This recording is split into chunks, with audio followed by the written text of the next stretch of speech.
Hello beautiful souls, welcome into my channel ProDivinity 1111. I am your intuitive tarot host Anu, and today's reading is inspired by the eclipses that we're going through. There is one a lunar eclipse today and a solar eclipse coming in a couple weeks, but my intention is not to box it in this period. It's like anytime you come across this video, the intention is to look at what's getting eclipsed out of your life, what path is clearing, what things are being cleared out, and literally the word eclipsed out. So that's where I was kind of like drawn to do a reading on what changes are coming and mainly what blockages are being removed from our lives. Okay, so it's a timeless reading.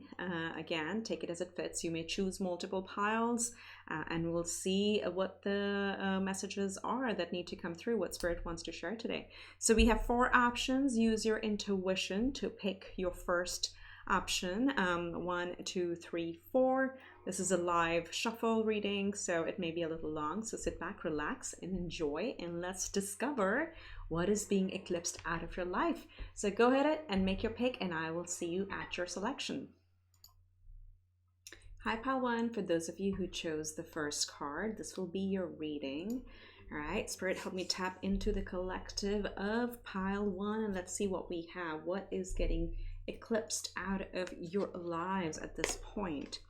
We have the mountain. Beautiful. So the mountain in this oracle deck really talks about, you see how there's a person in a cave in a mountain where there's light and everything else seems kind of dark.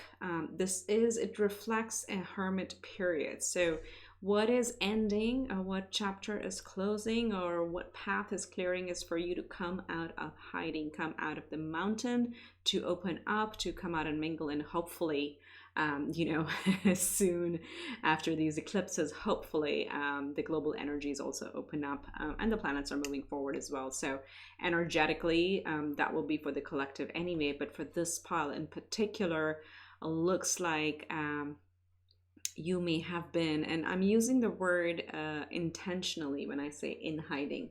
You may have been in hiding for many purposes. A healing, coming out of a time, through a phase, through a dark night of the soul. We do go into a hiding mode, a hermit mode, or trying to, create our boundaries from other people, to protect ourselves, to heal ourselves, to nurture ourselves.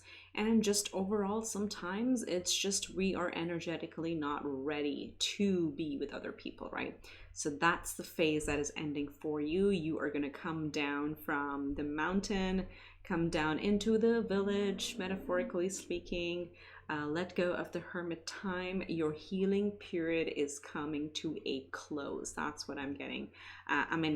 Come out from just this light. You've done a lot of enlightenment and your own shadow work, and come into the rainbow. I feel like there is light available to you. So with these 2 eclipses, a lot of the closed, feeling alone, feeling closed off from the world, that stuff is going to release. Okay, that is what is getting eclipsed out of your life. So we have a lot of decks, a lot of oracles.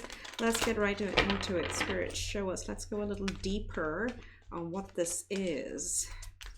What is being eclipsed out of my beautiful pile 1's life? Look, it's come out in the light. You see, the darkness is ending. You are coming into the light. This is the Sun card. Oh, I love it. I love it. Let's see what else. So the path is getting cleared for you to come into the light. We'll get 2 more from this deck. I'm already excited for you. The Lovers. So there is Sun. There is the Lovers, which is harmony. You got 2 for 2 major arcana so far. Let's get you 1 more. Okay, emotional loss. That's what's getting eclipsed out of this. And at the bottom deck, we have conflict and despair, right? This feeling is ending. This phase of your life is getting eclipsed out of it. Now, with these 2 major arcanas and this energy of, this is like the 5 of Cups in traditional tarot, the emotional loss. And again, this is what is ending for you. We'll draw some more clarifiers on these. But I have to call out for, there is a good portion of this group that may have gone through a separation over the past you know, let's say 3 to 5 years is what I'm getting. You may have gone through a separation where, you know, there's this feeling of emotional loss, but with the sun and the harmony, or the light and the harmony over here, this represents happiness with children, with family, and of course, harmony in relationships. So you may be finally closing a chapter and beginning a new one with the Lovers card right here in the center. And I like how this is coming, like coming out of the mountain, coming out of seclusion into a partnership, into a healthy partnership, closing that time or that period of feeling like you had emotional loss or had to go through emotional loss, and coming into the light. Okay, so big shifts on the connection. And that's what I was getting very strongly with this energy too. It's like you've been away from people for a long time, and that period is what is ending in your life. So open up. Also, this is a heavy cups energy. So Lovers is also, it's a major arcana, but we have cups, and with the light, it's just like all saying, open up your heart. And the more you start embodying it, the more quickly the universe is able to deliver to you, right? So that is there for a good portion of people in this group who selected pile 1.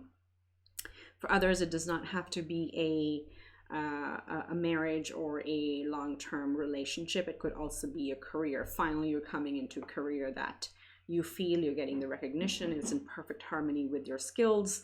It's no longer feeling disappointing that you had to hold back quite a bit, but there is sunshine, there is fame, there is recognition with the light over here, and you're coming into the spotlight. So coming out of this dark, cavey, hermit period of your life. Okay, so let's get some clarifiers on the light. Oh, look at that. You got the sun and the moon. This cycle is ending. The cycle where things were dark, because the moon represents cycles, you know, the shadow aspects and the light aspects. The shadow aspect is ending and you're coming into light. Wow. Let's see the Lovers. Yep, cutting out connections that are not authentic. So this is, I'm going to say 11 is a master number. With this hermit work, right? The work that we do in seclusion, in solitude, really teaches us how to build our boundaries. And that's where you're coming out of all fake relationships, be it personal or emotional, personal, emotional, or be it professional. You're very quickly cutting those out. And remember, eclipses are very quick moving energies. Okay, so you may have already had an inkling of what's going to happen if these are certain connections or relationships, but with these energies, it just happens. Like, you know, you sometimes doubt whether it's going to happen or not, but no, with the whip showing up, this is quick exit of people that are not true to you. And then with emotional loss, we have the fox. So this period that you're coming into, it is clearing away for you, and it's kind of calling you to be very flexible. The fox is the most flexible animal, and they can survive. If you've seen my readings, I talk about, I think foxes show up a lot. So there are some of you who have fox as your animal totem, as your spirit, animal spirit guide. But this really encourages you to be very quick on your feet. You have learned who deceptive people are. You should be able to navigate around them. And at the same time, there may be opportunities opening up. So you may have to quickly change direction. That's what this says. So good avenues kind of opening up for you.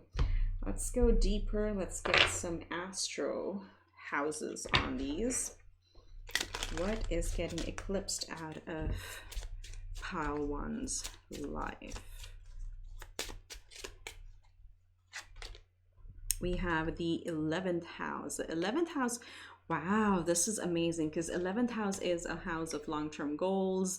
It's a very social house. It's social interactions. It's plans for the future.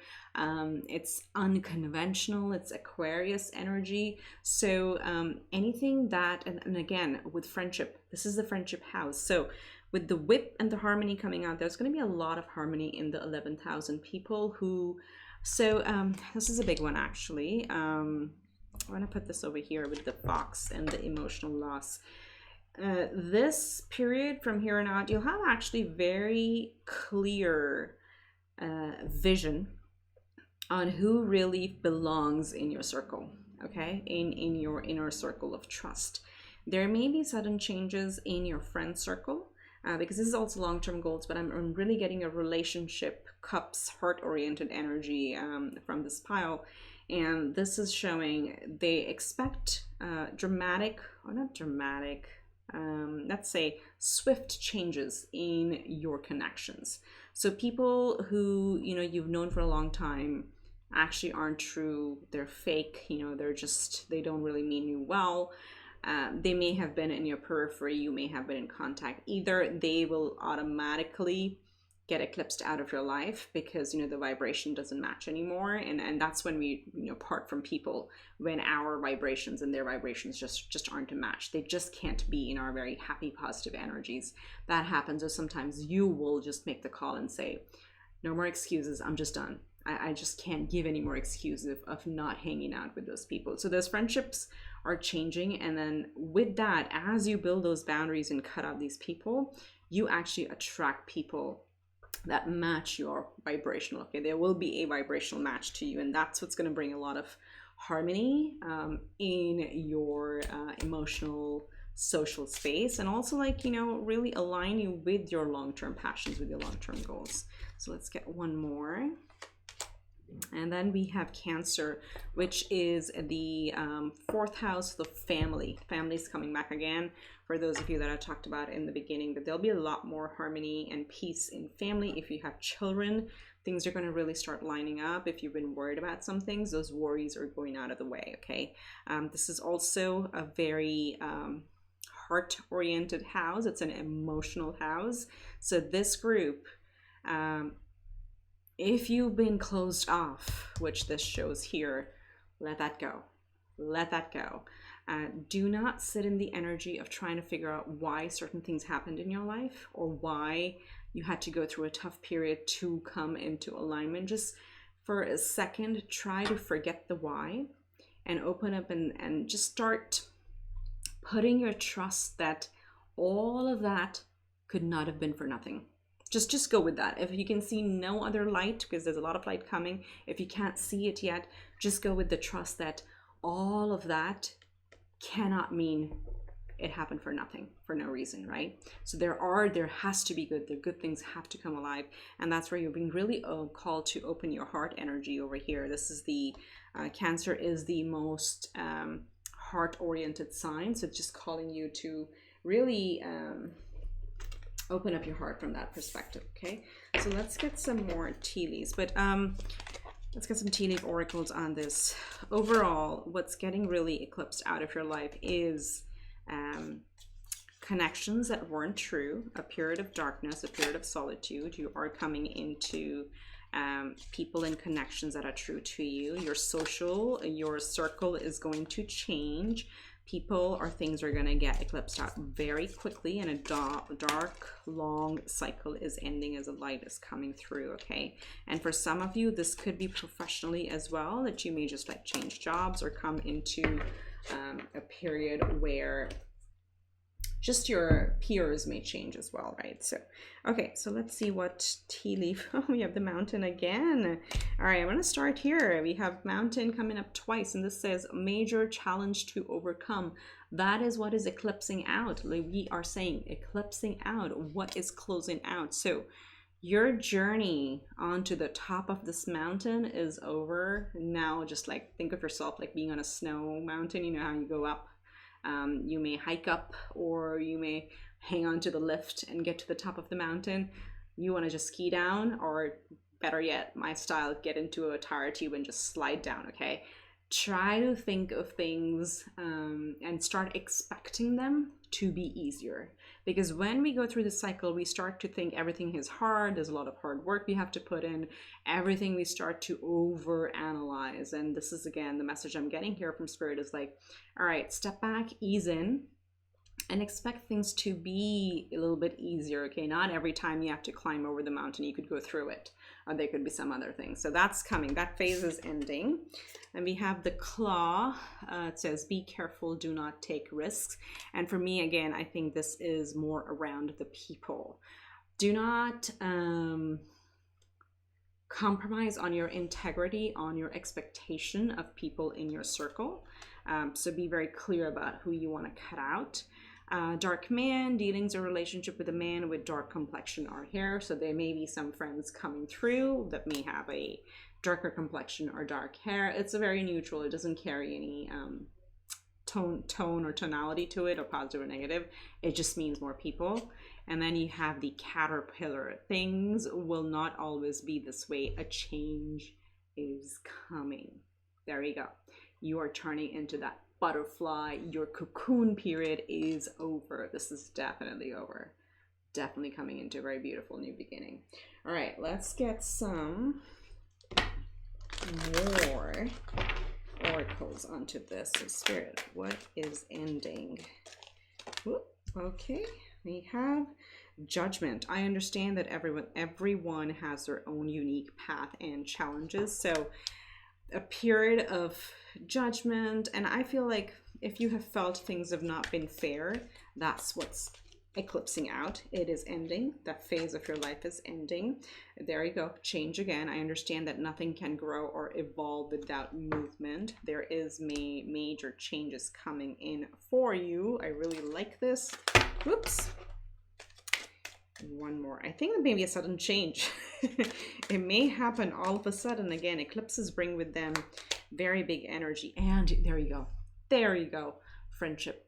I understand that a friend is in my life for a reason. This reminds me, I've been called to do, for so many days, and I'm meaning to do it. I've been called to do a reading on why a certain person is in your life. Like, what's their purpose? What's your purpose?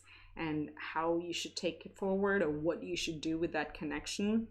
It can be anything, friendships, love relationships, or professional, or mentors, or parent, or family.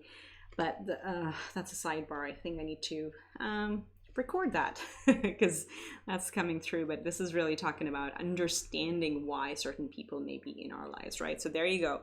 Judgment is ending. All the judgment is going out the window. Anything where you have felt that you have gone through that fair assessment and that period is over. There is change coming, especially in friendships.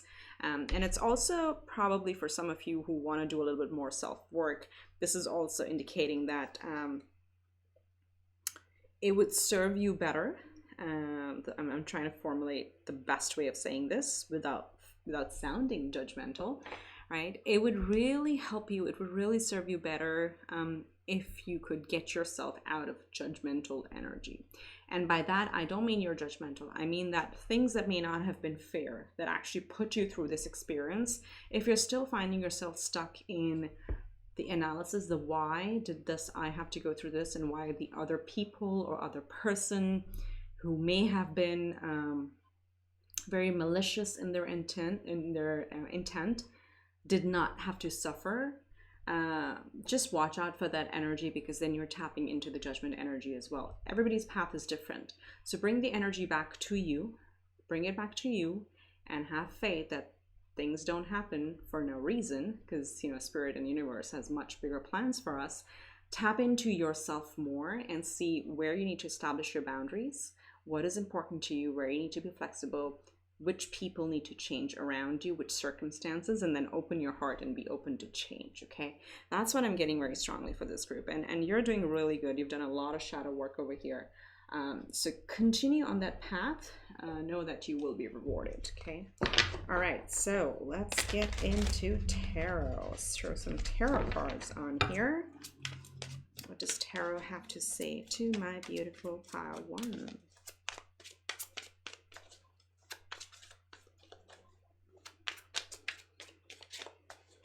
Yeah, your cocoon period is over. You're charging ahead. We have the Chariot, Major Arcana. I love this.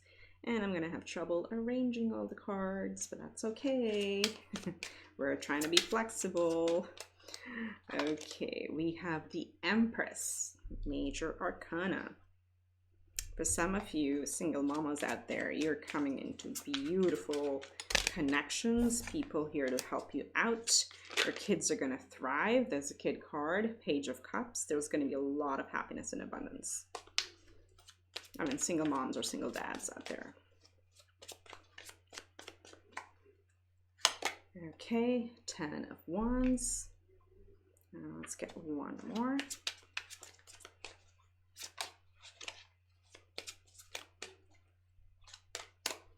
We have the Queen of Swords. I'm telling you, this Queen of Swords is like a very cold, calculating, intelligent, direct to the point energy, not gender specific, but this is where this boundary, this whip is really standing out. It's right in the middle, okay?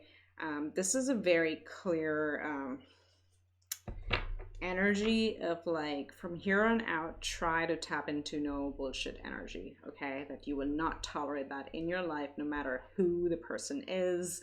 Does not matter. You're going to be very direct with your energies, and that's what will free you from this 10 of Wands energy, because you've been carrying a lot for a very long time. And this is the big thing I feel over here.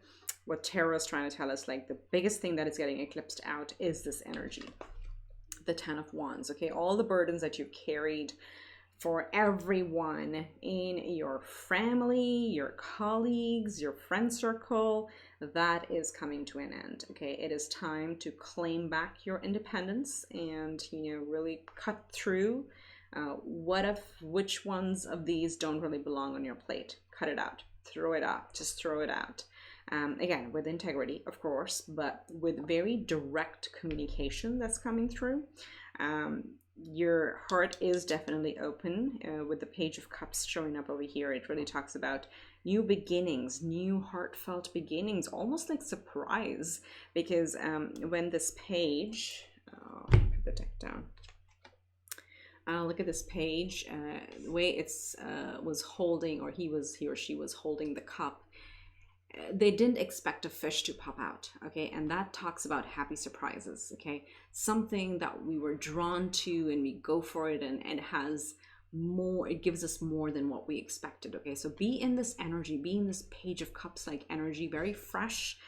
Try to actively close certain chapters, and I'm saying energetically, okay? Let's say if there's a separation and you're walking away from somebody, yes, you know, if it's a divorce or if it's a legal separation, yes, there's a legalities, and you know, that stuff takes time, it has its own cycle.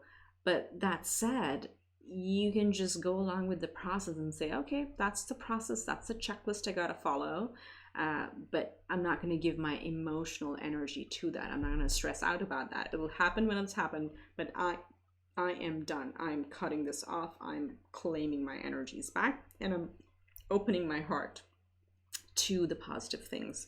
And then you have these very two powerful energies over here with the Chariot and the Empress. The Empress, again, whatever she puts her mind to, she's just able to create. And I'm saying she because she represents the divine feminine. The divine feminine is present in all of us, regardless of our gender. So Venus is going to play a pretty big role. Ooh, Venus reminds me, we are in a period of Venus in Capricorn. So Capricorn is social status. It is our work status. So anything, and social status, I mean like single, engaged, complicated, married, whatever that may be, right? Venus rules our relationships and our money status. That's in Capricorn, which is the status house. To see where Capricorn is in your chart, this is a period, she's going to be in Capricorn for 4 months, okay? So the next 4 months, there is going to be beauty and luxury in all things that you value, except for the retrograde period. So there's a long retrograde period, but generally, try to see if you can do some Venus manifestations or read up on her.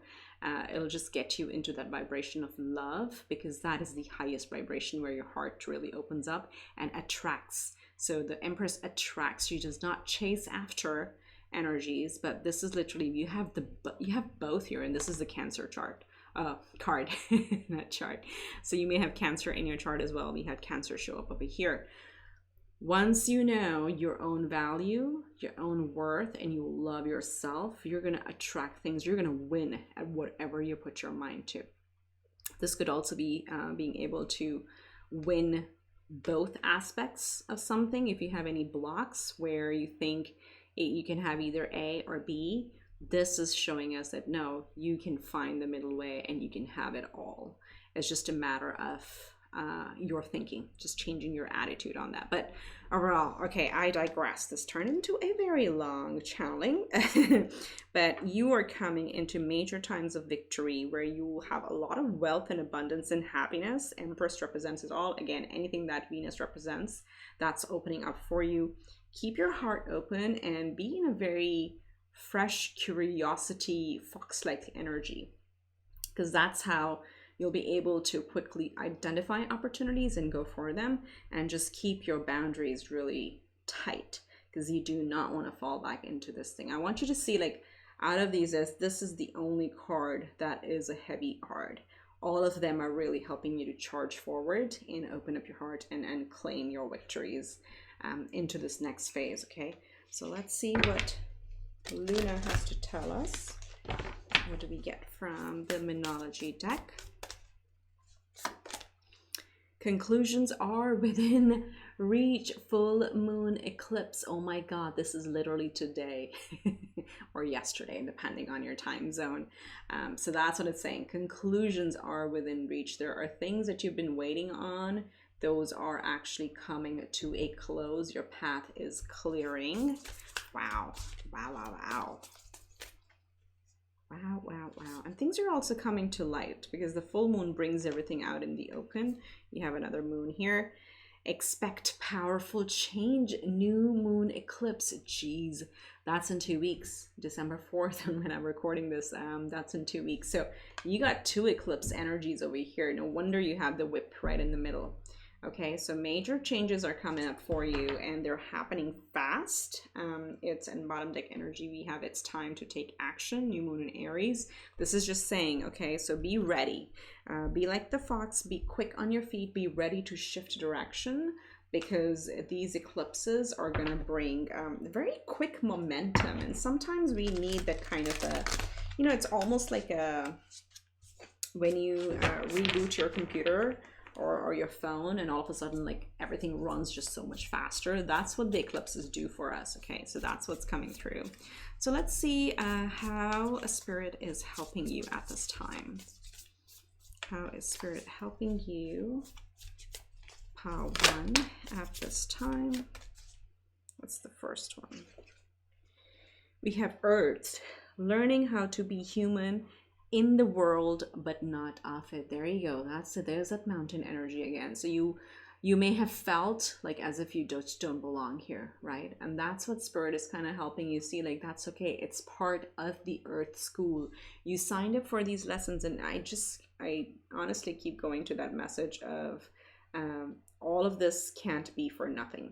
Okay, there's something bigger at play here. There's something about your purpose, about what you're meant to be and do in this life. And this is just spirit helping you see, like, okay, this is part of the Earth school. Especially there may be quite a few healers in this group, or counselors, or mentors, or some of you who work with energy, or actually just like find yourself in situations where you're helping other people uncover you know, their talent or their strengths, or solve any problems.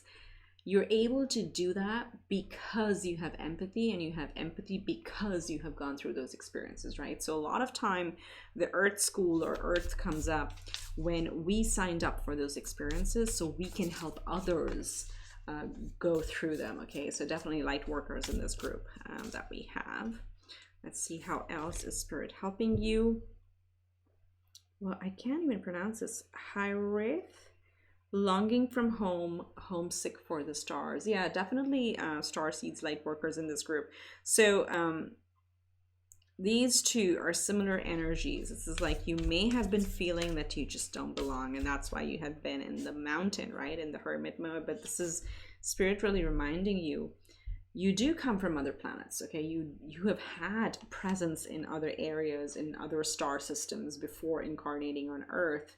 And that's why somewhere deep down in your soul, you know, you feel a little unrooted, but that's what you signed up for, to come here and heal Earth and heal the vibration, raise your own vibration, raise the vibration of the planet. Okay, so that's the whole point of this, even though it seems a little far-fetched, but that's what it is. That's what your soul signed up for. And then you have activated Earth, power places, ley lines, trust where you are led. This is very powerful. So I don't know if you're familiar with ley lines. You may want to just search it up online.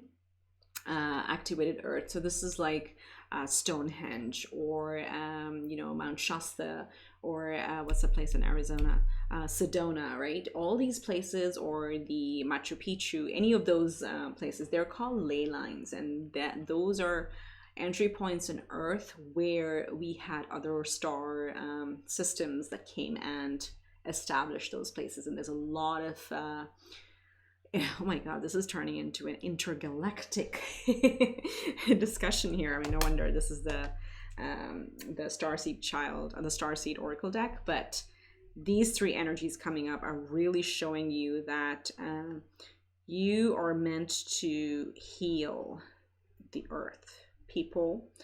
If you're being called to visit any ley lines or any activated places or power places in earth, there is a reason for it. I'll just share a little bit. For me, one of those places was Thailand and Nepal, actually. So when I went through my Direct Nugget of the Soul, I actually spent not too long, a couple of weeks in Nepal and in Thailand. Went to a lot of spiritual places, and I kid you not, like, I had experiences I never had before, and it just like hit me out of the blue. And a lot of people ask me, like, hey, why Nepal? Like, why Thailand? Why are you going all the way out there? And I was like, I don't know. I just gotta go. So watch for those nudges, because that will bring you very powerful changes within yourself. They'll activate some DNA codes within you.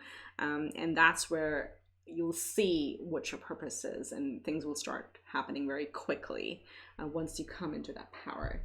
Wow, I should do you a whole Starseed and Lightworker reading for you. But if this is too much to absorb, just know that the way Spirit is helping you is you have a unique purpose here. You had to go through that hermit period, that healing period, so you could come out of it and you could teach others and you could help other people. This can be very simple. This can be helping one friend. But also, if you don't even actively help somebody else, by you healing, you raise your own vibration. And as every single person on earth raises their own vibration, you heal the whole planet. Okay, so it does not have to be active. I do not want it to be like don't turn it into a big goal. Start with yourself, and the rest will just fall into place. That's the big message that I'm getting here. But this is pretty pivotal. If you're drawn to visiting certain places, once travel opens up, go for it. And don't go with without any expectations. Just go in with oh, curious, I wonder what this is about. And if something happens, great. If not, sometimes you get psychological downloads that you'll get the messages in your sleep. But overall, if you're drawn to visiting someplace, do it. Do it. Okay, let's close out your reading. That's too many cards. I'm going to take the first one with message from Spirit, from your light workers and starseed sisters and brothers. Let's see what they want to tell you as you are eclipsing out of these things in your life. Okay, let's see what we have. The first message here: align your life. What is not aligned or needs to change? And only you would know. For a lot of you, this could not just be people, but areas where you may feel you need to do things differently. Look at that. Do a self-evaluation. As I said, the more you heal yourself, the more you heal everybody else. Then you have mirror. Who or what is triggering you? This is a big one, because remember we were talking about judgment, that your judgment period is also over. But also, if you find yourself in situations where the other people seem malicious and you're trying to understand why, this is just a reminder that you are triggering them because they see something in you that they don't have. But also, it's the outward projection, and we want to catch ourselves if we're doing that, right? Because whatever is triggering us is telling us that's an element of ourselves that we need to heal. So just that's a good message. Is just don't be angry at things that make you that trigger you. They actually have a lot of gold in them, hidden gems in them, that if you unlocked that and if you aligned with those things, you're going to heal much more faster, okay? And then we have, I think these kind of go together. And then we have this beautiful message: deep replenishment, retreat, rest, be held. Water is important for you. So if you like long baths or long showers, or if you like, you know, spending time in a pool, if you have access to one, go for it. And if you can, absolutely go to an ocean or a beach or some water body. That's going to give you a lot of healing. But this is a time to rest, rejuvenate, you know, take care, nurture yourself, retreat, like do something nice for yourself. That's very, very important here, because it's time to come out of hiding. It's time to come out and shine. And once the path is cleared, it's going to require you to have a lot of energy, because we had that card, right? Here, it's time to take action, right? So you're gonna, as soon as these things eclipse out of your life, you'll be like, oh, okay, now should I go? So in order to charge ahead, you're gonna have to go through a period of resting and recharging your batteries. That's very important. So I hope you like this reading. If you do, please give it a big thumbs up. Subscribe to the channel if you haven't already. And the more clicks I get, the more the video gets shown to other people and brings them healing. That's my intention in all of my readings. So if you need a personal reading, you know how to get in touch with me. Just email me at ProDivinity1111@gmail.com. All the rates and all the information is in the description box, along with, I get asked a lot about what cards I used. All those links are also in the description box. Okay, I wish you much love and light. May everything dark get eclipsed out of your life. Take care. I'll talk to you later. Bye. Hi, Pile 2. Welcome to your reading. This is for those of you who chose card number 2. So this will be your oracle card. We'll draw quite a few oracles and tarot and the Norman and astrology, all of it. But the intention of this reading is to just see what is being eclipsed out of our lives, what path is clearing up. And it was kind of inspired by the eclipse season that we're in right now. But it doesn't block you into this period, okay? It's just like, this is something that, called to me and saying, oh my gosh, this is big eclipse season. There's got to be some big things that are getting eclipsed out of your life. So it is timeless. You will see this whenever you're meant to see this. So Spirit, help me tap into my beautiful Pile 2s, and let's see what is getting eclipsed out of their lives. We have the threshold.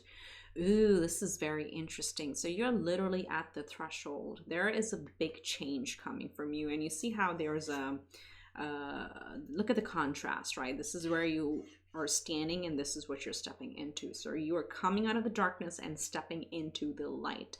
This may have felt like a long, drawn-out period of not having any clarity on what's going on. There may have been delays after delays in your situation, whatever that is. We'll look into that as we get into more cards.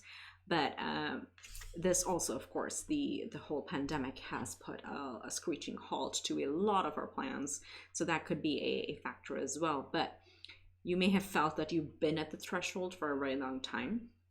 Now, with these eclipses within the next 2 to 4 weeks, things are gonna start changing, okay? This is where finally you will be able to step over the threshold and into the light. Wow, a lot of brightness coming, okay? So the path is getting cleared. And honestly, I feel like the path has been there, okay? It's not going to be a surprise. That is interesting. That message is coming through. Whatever this is, you've been waiting on it. So it's not like out of the blue, some new opportunity or some new relationship or some new job or some sort of move comes through. Somewhere deep within you, you've known that's what you're meant to do, and you've also known that there is something called as divine timing. So you may have been in a waiting pattern, but I feel like, how we say eclipses can sometimes bring a lot of surprises and very surprising changes, or it can be very fast moving energy. For this group, it looks like it is not a surprise, because I'm getting that message. I have to share that.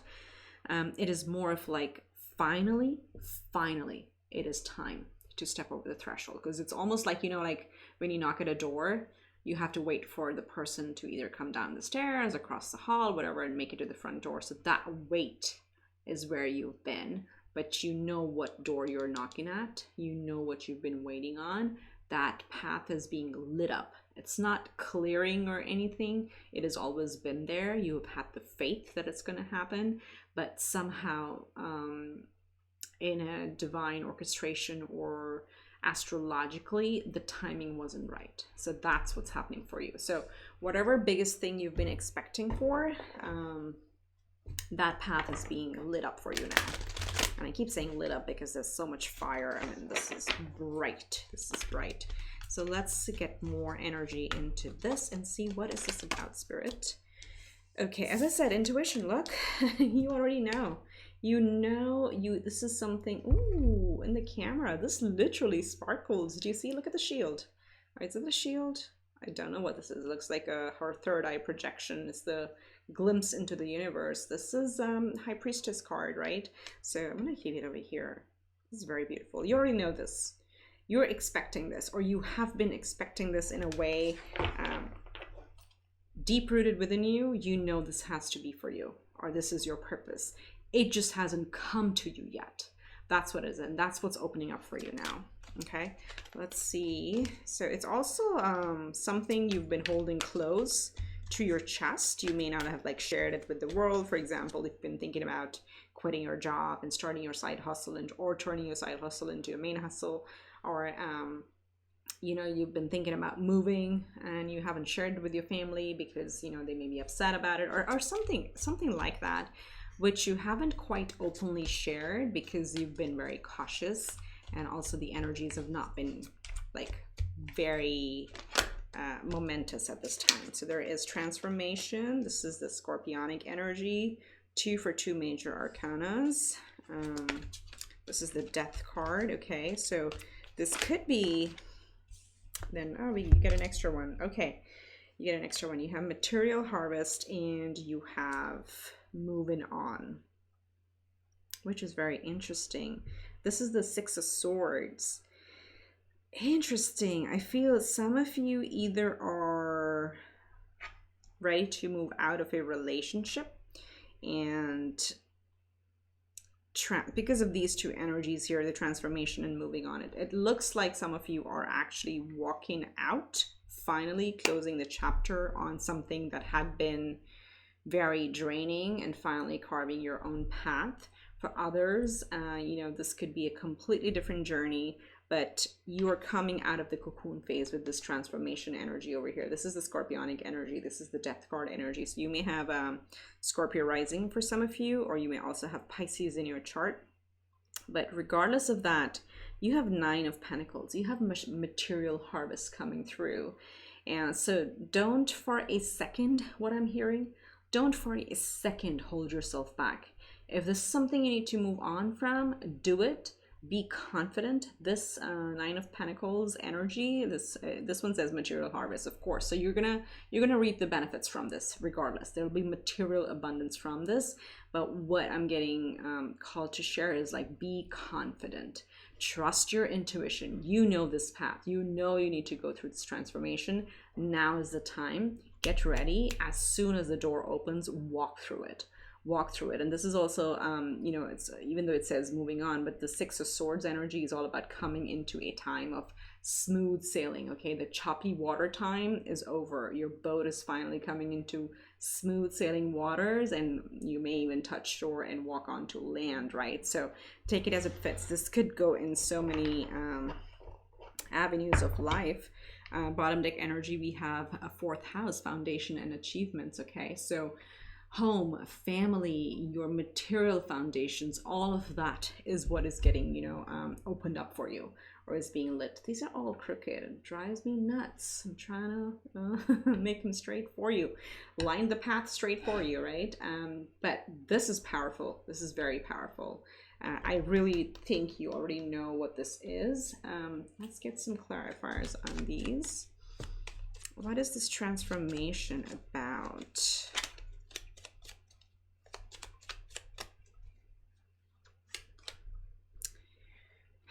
The Ring. So we have the Ring, and then we have the 9 of Pentacles, which is a single card. So for some of you, there is a what are you committed to? You know, what or who are you gonna stay with for the long term?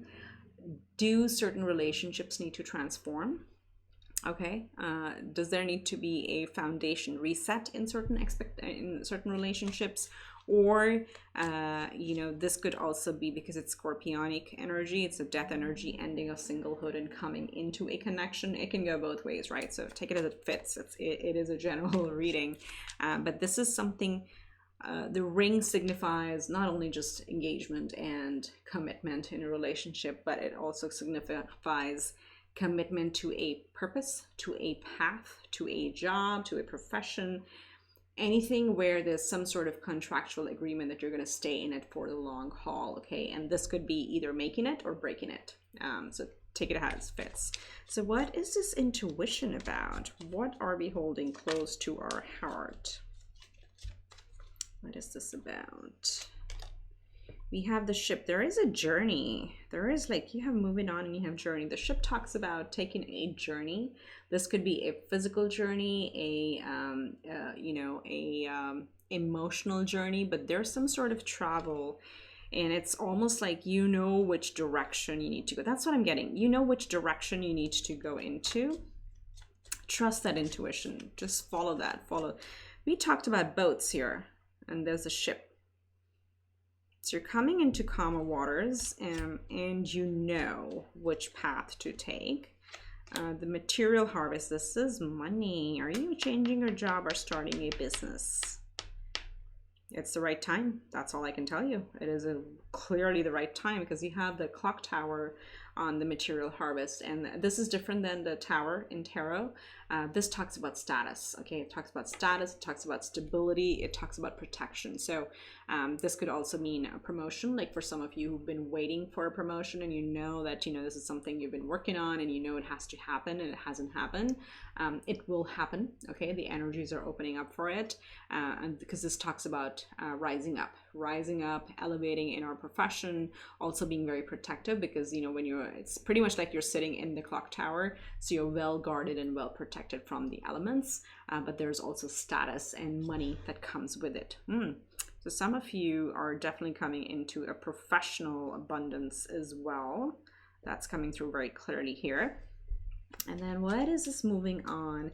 It's interesting because it's an energy of coming into a very calm time, but then it also has a sense of leaving something behind. So I'm getting that for some of you, and maybe that's why this transformation and intuition, or a little bit of like inner work, closed energies are here, that even though this is going to get you into a lot of material abundance and confidence and independence and protection, there are either some things you have to walk away from, because of which it feels like, all right, from this phase, I'm done, I'm moving on to greener pastures. But there's a sense of a little bit of sadness that I'm picking up on this, that maybe there's a little bit of that we're getting this at such a late time in our terms, like in human terms, that we wish this could have arrived sooner. But, you know, it's like a bittersweet moment. That's what it feels like. It's like a bittersweet progression. And then this is clarified by success. Okay, by success, I guess, by the bouquet. And the bouquet is all about love and joy and happiness and beauty and abundance. Okay, so you're moving in the right direction. Okay, this is going to bring you a lot of happiness. Transform, end things that need to end. Trust your intuition and not other people. You will be well provided for. You'll have a lot of protection here, and it is time to actually come out and thrive and smell the roses. Like, really, really enjoy this. Okay, that's what I'm hearing here. So this is going both, but I think this pile is leaning more towards profession is what I'm getting. Okay, and this could be like a job change, and we have the sun at the bottom. Look, you have a lot of bright energy coming through. So for some of you, I feel this could be a job change where you may have been working on something for a very long time, and then it didn't pan out, and then you wanted to change it. The change is really good and fresh, but there's a little bit of like feeling of you're going to miss the old world. Okay, that's what I'm getting for some of you. Okay, let's look at our astrology cards. Are they upside down? They are. And see, what area does this apply to?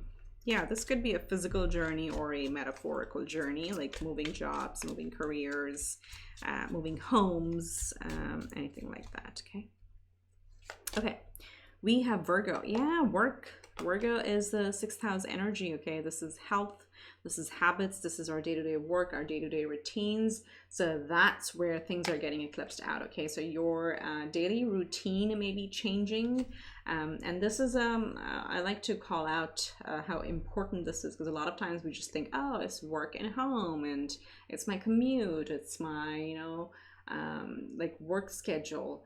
This is a big health house, okay? So any place, or if you feel that, first of all, for those of you who had some, you know, minor aches or pains that have been persistent for a long time, or you had an injury or something like that, this eclipse season is going to clear that out, okay? Finally, like healing will come. That's coming through very strongly. For others of you, this is almost sometimes can be a very quick moving energy in our faces, telling us to, I'm going to put it over here because I'm going to run out of space. I know I need that space. It is very quickly going to tell you to pay attention to your health. So this is just like one of those energies telling us that when the 6th house shows up, have you been taking care of your body, your mind, your physical and mental health, your emotional health, or not?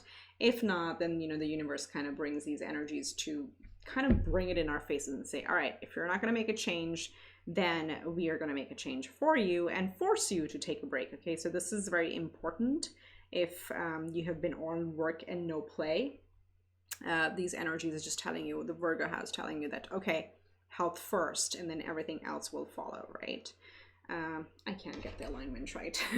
Okay, let's see what else. So with these eclipse season, some health problems will be eclipsed out, but if you've been super work and no play and not giving yourself time, it will bring your attention to your health, okay? So start making room for yourself. And then we have Sagittarius, which is the 9th house. So this is a very philosophical house. It's also travel and exploration, okay? So this can be, you know, again, it is a spiritual house. So maybe it is time to really tap into that intuition coming through over here. So listen to your intuition. For example, if you're being called to learn about tarot, astrology, or, you know, star seeds, light workers, you know, the Pleiadians, all of those things, or quantum, you know, the quantum field, anything esoteric, this is a very good time. You're gonna expand your knowledge and also your life, the more you tap into it, because you do have the High Priestess over here. You do have a transformation.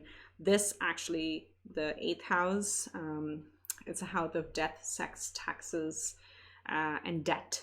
Okay, all of those. So any taboo topics fall into this 8th house.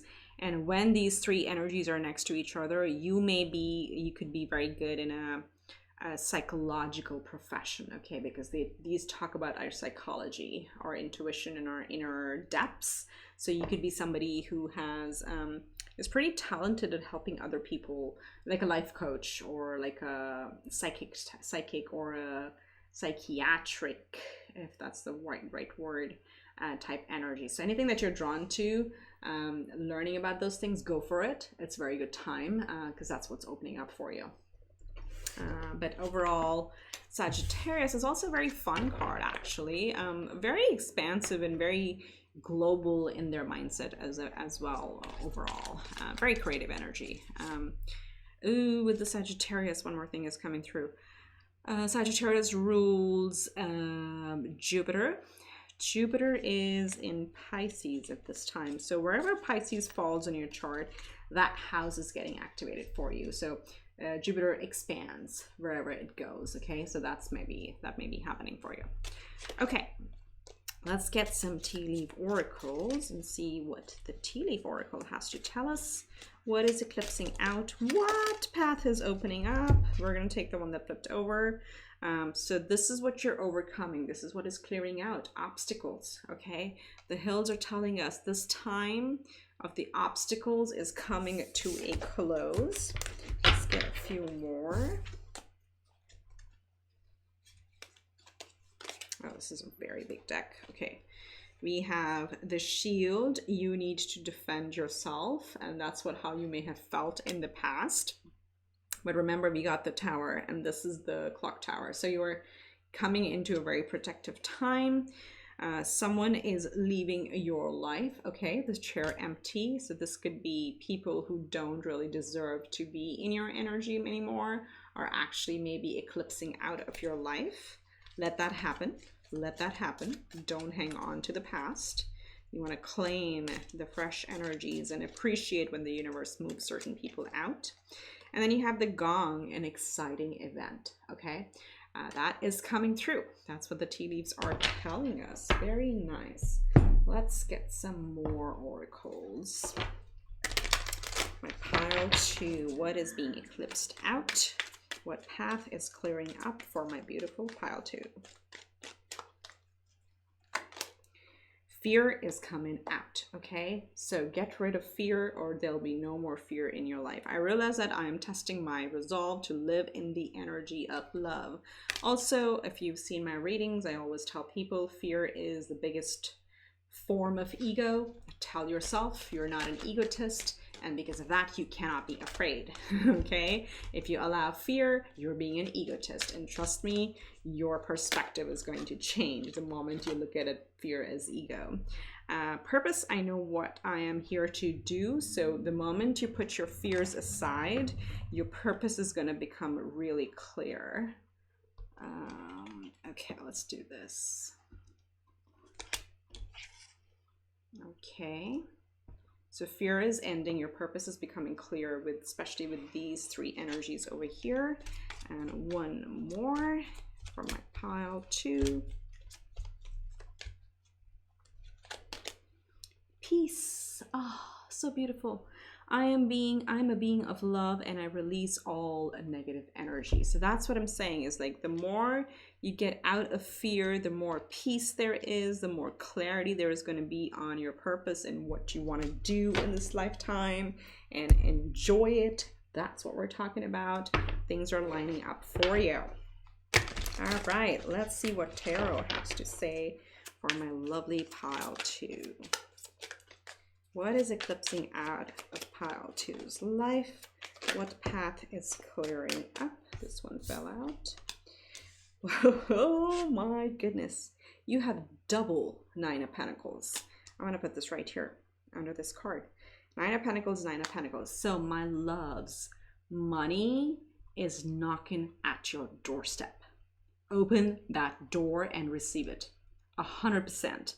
These 3 energies here, major career advancement. And you know, it's 9, 9, 19. Look at the numbers, another 9. You have 3 9s here. Wow, 9s are all about completion. It gives me like the 9 of Cups, the satisfaction, the abundance, and this is literally material abundance. You're also going to be looking hella nice.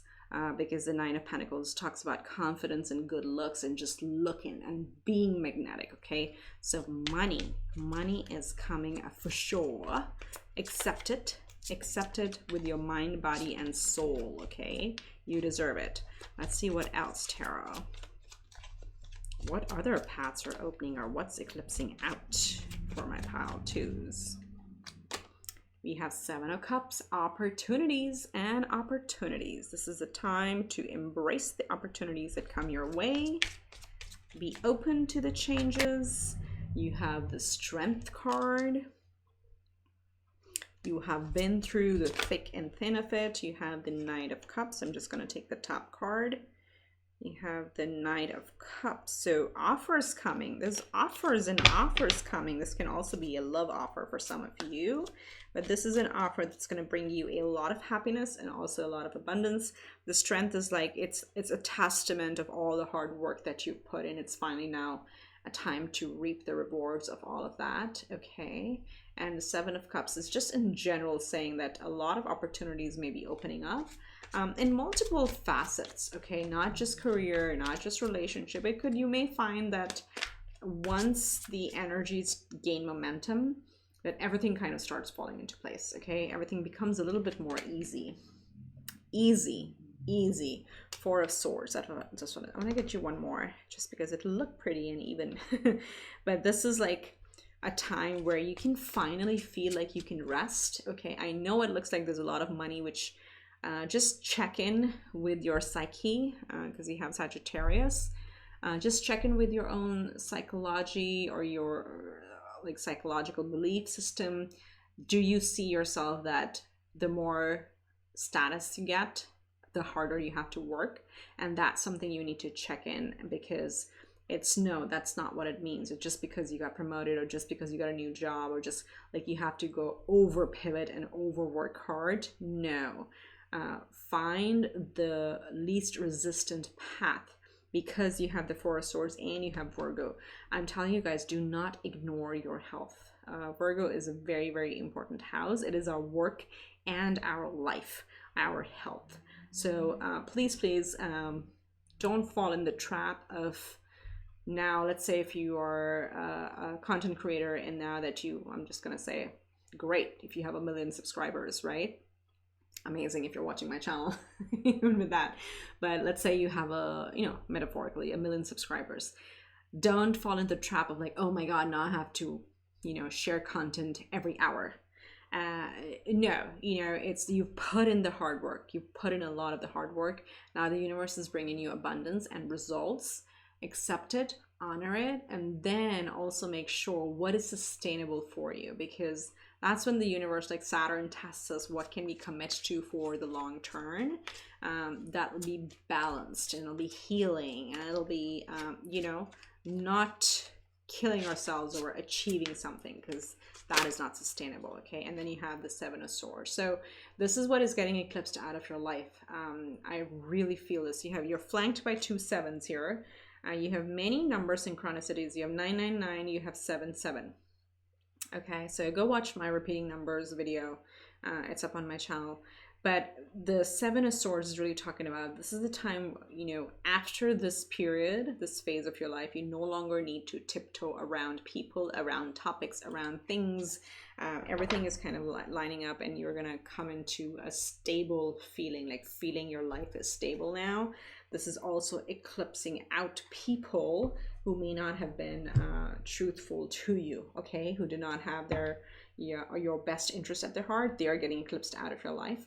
But that's for a small percentage of you. For most of you, I feel like there's no longer a need to tiptoe around your goals and your ambitions or people or your ideology. You're very well protected.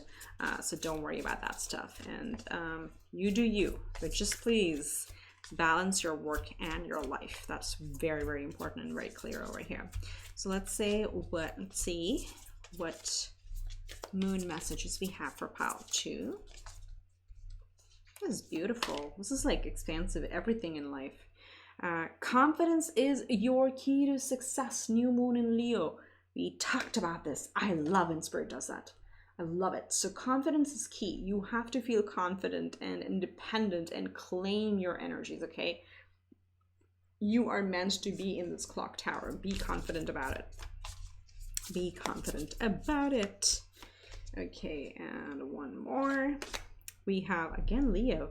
Don't let pride get in your way. Full moon in Leo. So again, this is like a delicate balance, It's like, A, let go of the fear, be confident in what you do, and B, like, be aligned with your purpose, but then also just watch out for a little bit of an arrogant energy, because you have a lot of Leo energy here showing up too. So fire is pretty prominent in this reading. We started here, we have the fire, we have Sagittarius, we have Leo, and then we also have Leo over here. So you may have major fire placements in your chart. So tap into that fire, but also watch out for like not over pivoting and overdoing it, because that's coming through with this Virgo energy over here. And this says hold your vision. So hold on to your goal. You've already been doing that for a while. This is just a time for coming into accepting and taking action on those energies. Okay, so let's see, how is Spirit helping you? How is Spirit helping you at this time, my lovely pile 2s? First energy, you are not alone. Isolation, physical connection, community. So there you go. Well, that's 9th house expansion. I don't know why I was thinking 11th house for you.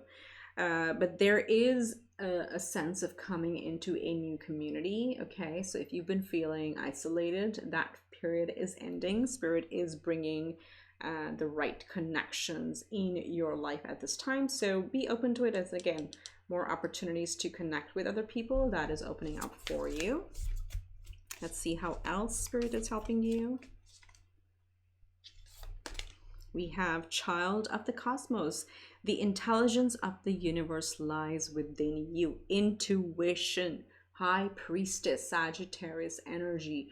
Trust your intuition. You're getting a lot of, and you know, this sometimes people forget, when you get like inspiration and ideas out of the blue, they're not out of the blue. They're like your ancestors, divine, God, universe, whatever you believe in, your spirit guides, your your star seeds, your angels giving you that inspiration. So tap into that, tap into that. And then you have Earth School. Life lessons, soul growth, study, higher learning. Higher learning is the Sagittarius energy here. Again, you're here to learn and to expand and to share that learning with others. So you may also be, I think what's coming through with this, all this abundance and the clock tower and the work elevation, is that you're meant to be in that position so you can also lift others. Okay, like you may be a leader, or you have the markings of a leader that can actually lift all boats, is what I'm hearing. So boats plays an important role in your reading. Go take a ferry ride or something. Do something on the water. That's coming through. And then this, I just looked at it, perspective. None of this matters. Zoom out. Common ground. Okay, so this is really asking you to take a very big picture view on life. And I feel like you have that because your reading is not super hyper focused on one or two things. Yes, there's career and money and abundance showing up over here, but generally it's all about transforming and about tapping into our intuition, growing, you know, taking care of ourselves, coming out of fear and just looking at our purpose overall. So it's a little bit bigger. So that's what it's saying. Zoom out, zoom out. Don't get hyper focused on one or two problems in life. That's part of the Earth School, with this card showing up here and telling us right in our faces, hey, it's part of Earth School. You got to go through this lesson so you can thrive from it. You can level up, and then you can also help others level up. Okay, final messages. Spirit, what are final messages for my pile 2? This is really, really beautiful. Okay, we have play. What did I say? All work, no play. Have fun, celebrate, don't be so serious. I don't know why I said it that way, but really, you know, I mean, this looks like a nice glass of champagne to me.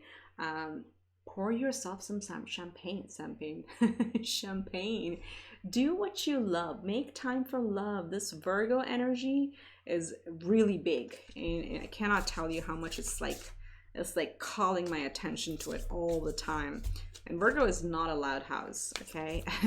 It's a busy house, yes, but it's not a loud one. So it's saying, come out and play. Come out and play. Trust the niggle. What is this niggling feeling trying to tell you? I didn't know that word, niggle.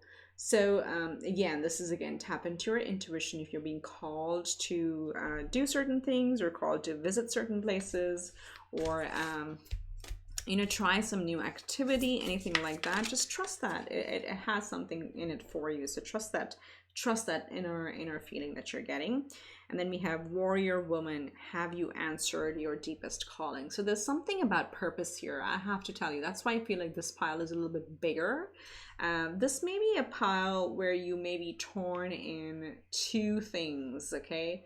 There may be a passion, vocation, and there may be a profession, because we have purpose showing up over here. We have Sagittarius, we have transformation, we have intuition, we have Earth School, we have Child of the Cosmos, and then we have the warrior woman, that and the trust the niggle. All these energies are really talking about there's something within you that, you know, as I said when we started out, you know, you're expecting it. So follow the nudges and see where it takes you, because the energies are opening up for you. And bottom deck energy, we have boundaries. Where do you need to establish better boundaries? So that's going to be important, because the more opportunities open up with the Seven of Cups, the more also people come into your life, right? So what do you need to establish your boundaries around? What things do you need to move on from? Which relationships, which groups or communities you need to walk away from and come into the new ones with integrity. Like, hold your boundaries. That's what this is coming through. So those are the messages I'm getting for you, pile 2. If you like this reading, give it a thumbs up so more people can see this video and, you know, get some healing from it. That's the intention I put into my videos. Do subscribe if you haven't already, and if you need a personal reading, you can email me below. All these decks are in the description box, because I get asked sometimes like what decks I'm using, so the links will be in the description box. With that, I wish you much love and light. May all the darkness eclipse out of your life, and may you get a lot of light in your life. I will see you next time. Bye for now. Hi pile 3, welcome to your reading. If you picked the 3rd card, this is your reading. Again, if you missed the intro, this is about what is getting eclipsed out of your life, or what pathway is clearing up for you over the next 2 to 4 weeks. It is timeless, but as I said, I was really inspired by the eclipses, one that just happened today, and then one that's coming in 2 weeks in December. To do this reading and see what is getting eclipsed out. So for you, the main energy, wow, is the mask. Do you see how it's like coming out into the light? Your hidden persona behind. I almost feel like this may have many layers to it. Because what I'm getting is, you know, usually, of course, we wear a mask in the world, you know, to fit into the society, into family, into friends, into the workplace. I call them masks, or even you can think of them as uniforms that we put on to fit into certain elements of society, or of, you know, yeah, I don't know a better word for society. You are taking that off, okay? This is a time that's opening the pathways for you to come out in your authentic self. Now, for some, this could have many layers, as I said, that the mask may almost have been a veil, like a very thick, dark veil over you, and now finally that's breaking through, and you're able to come out and shine in your true self. This could mean major changes in relationships, what I'm picking up. So if you've been, let's say, in any, it could be professional, personal relationships, or, you know, romantic or family, siblings, neighbors, whatever, you know, just take how this fits your situation. But this is where you're at a point where you physically can no longer keep up those masks, okay?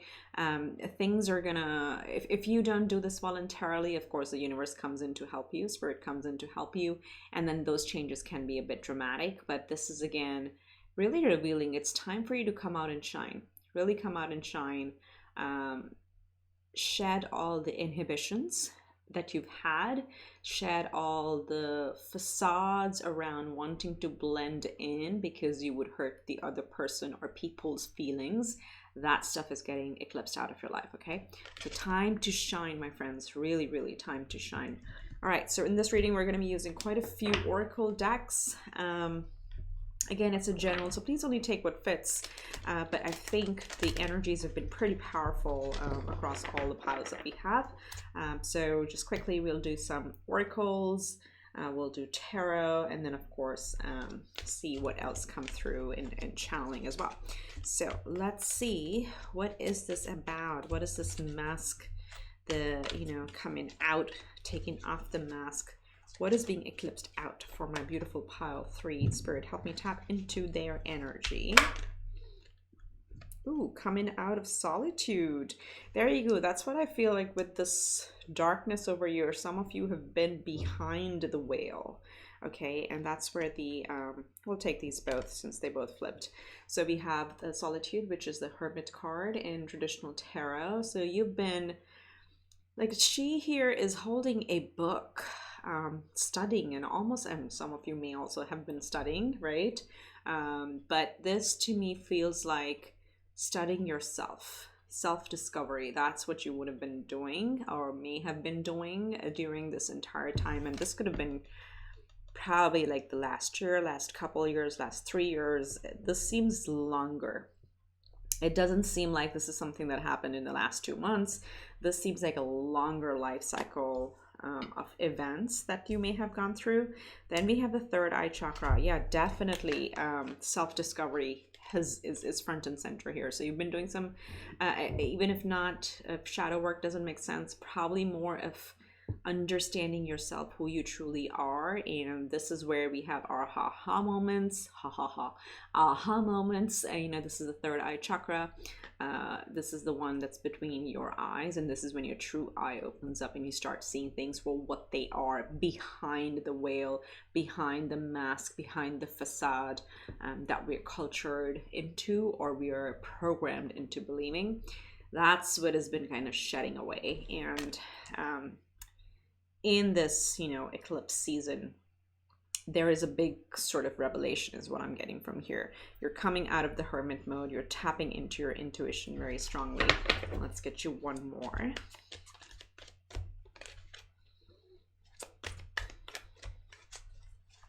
Yeah, it's time to come out and shine. I keep hearing that. Stop hiding.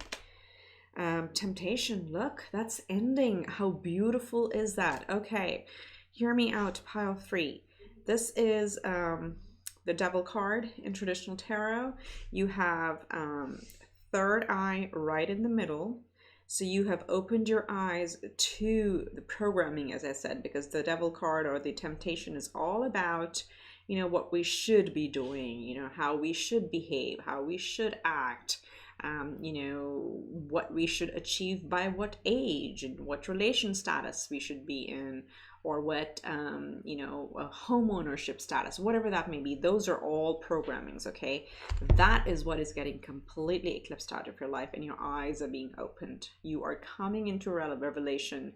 There is a sense of definitely awakening in this group, and it is coming from having spent a lot of time even like studying yourself, but this could even be like studying the patterns in the world, like what's been happening and how the, you know, understanding the entire human consciousness. And look at this at the bottom of the deck. You have the truth.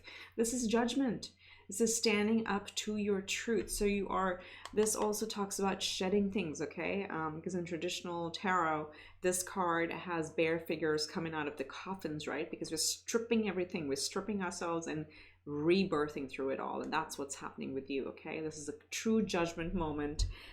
Big reveals for yourself, where you're finally coming out and seeing the truth, coming out of your solitude because you've done the hermit work, trusting your intuition, and really walking away from a lot of temptations or programming that you had been following to keep up. Literally what I'm hearing is to keep up with friends, family, colleagues, whatever that may be, okay? So let's get some clarifiers on these. What's the solitude? Can we clarify the solitude, please, Spirit? Whoa. Okay. We have the key. So definitely opening the key, opening the door. You have the key, and this key is really your intuition. Trust me. So whatever you are called to, you have the ability to open and go through that doorway because you have done the inner work. You have been in solitude and done that shadow work or self-discovery is what I'm hearing again. You possess all the elements to go through that door, to close all the masks, all the temptations, and really come out into the light, okay? So third eye chakra. We have the clock tower. Look, so the clock tower, I think it came out in another pile as well. But in a very different meaning, because generally the clock tower, and this is not tarot, this is a Norman, the clock tower here represents elevation, higher status, it represents protection. So on the third eye, definitely you are, whether you realize it or not, you're really tapped into source at this time, because this is the higher dimensions is what I'm hearing over here. Tapped into your spirit guides, your your animal spirit guides, spirit totems, your angels, ancestors. There is definitely downloads coming to you. So keep a dream journal if that helps. But those are kind of the gateways that are opening up for you at this time. Okay, so you're definitely getting quite a bit of downloads, and you're very well protected. The biggest energy, in addition to elevation, of course, elevation and improvement in status, is also protection. So your intuition will tell you and protect you and help you stand in your power, for sure, for sure. And let's see, temptation is coming out. Crossroads, yes. So if you find yourself at a crossroads in life, by the way, I just noticed you have 22, you have 33 over here. So master numbers showing up, you have a lot of spirit support for you. But back to the crossroads card. So there will be several paths. You can take whichever. Just pick a path that appeals to you in your heart, in your gut, in your intuition, and not from a formulaic perspective, not from a perspective of what you shoulda, coulda, woulda done, okay, or what other people tell you to do. That's where the temptation comes in. So whenever you, and outside of this reading too, if you find yourselves whenever at crossroads, pick the path that truly appeals to you. There does not have to be a logical reason for it, okay? That's what this is coming. So there's a lot of shedding of,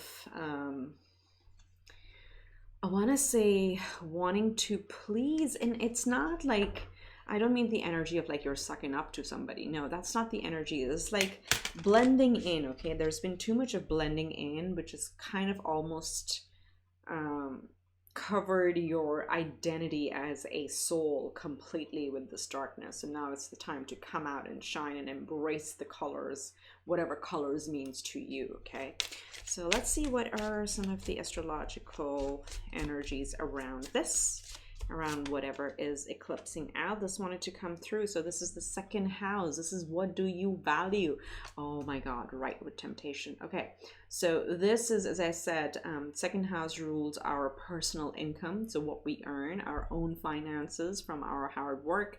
It's security. It's our personal value system, okay?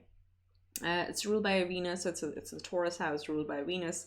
And this talks about whatever or whoever we put value on, okay? So this can mean status. This can mean, you know, having, okay, what is my residential status? What is my, you know, what type of cars do I have? Notice I said multiples, right? What type of cars do I own or have? What, you know, where do I live? What's my house? Do I have luxury items or not? And there's nothing wrong with that. There is nothing wrong with that. It's just the vibration that needs to switch. So if you think of, you know, people who are really in alignment, they like good things and they attract a lot of money because they want it for themselves. They don't want it because, you know, their friends have it, or people expect them to have something at a certain age. That's what the second house is. So things that were sort of programmed around the second house value system, that is getting eclipsed out. You're getting a sense of clarity here, very, very clear sense of what you value or who you value in life. And that's what's going to stay, and the rest is going to just fall away. Okay, that's very, very powerful over here. Okay, let's see what else. Yeah, the temptations are gone. They're all gone. And then you have the sixth house. Beautiful. So sixth house is our work and life balance. You can think of it that way. So this is your day-to-day routines, how you get to work, where you work from, what is your work schedule like? Do you make room for yourself in that? Do you make room for your health, your fitness, your emotional fitness, mental, physical health, emotional health, all fall in this house. And I just want to call out, so this may be a workaholic group. I'm getting that because we have the Capricorn card over here. We have the Virgo card. Oh, you have double Virgo energy over here, because this is the Hermit energy. It's the Virgo major arcana. We have the Virgo sixth house over here. We have temptation, which is the 10th house. And then we have second house, which is income, right? So there's money, work, health, work, health. Okay, so some of you, and then we also, like, the clock tower is also higher status or higher title, if you want to think of it that way. Some of you have been quite the workaholic, all work, no play, with also a little bit of expectation that if you keep working harder, you'll keep elevating and getting more. It's possible, yes, but there is some imbalance here, right? Because the second house is saying with this temptation, there may have been a little bit of an obsession to, I really want to achieve this goal. I really want to get this promotion and I'm going to keep working hard. So that may be causing some frustrations. And then over here with the Virgo and 6th house energy over here, this may in fact may have been affecting your health. Okay. And by health, I mean, it doesn't have to be just stress. Of course, it causes stress and anxiety, right? Which is not healthy for us. But this could manifest in the form of aches and pains in the body. And you can read up on like, what does a pain in the legs mean? What does a pain in the back mean? They all manifest from our emotional state. So what I'm hearing from some of you is something like shoulders or upper back. Those are all about burdens and responsibilities that we accept and put on ourselves, and we keep taking more and more. That's where the pain manifests. If it's the let's say the lower back, then it's something like you don't have the support system, like something to hold your spine up. You may not have support of your friends or family, so that really throws off your back. Similarly, knees also talks about a lot of burden on your back because your knees are like carrying all that weight. So you can read up on that, but I think for some of you, this may have been affecting your health. This is very important to pay attention to and try to switch out. This is already happening because the temptation is already getting flushed out of your brain, of your programming system.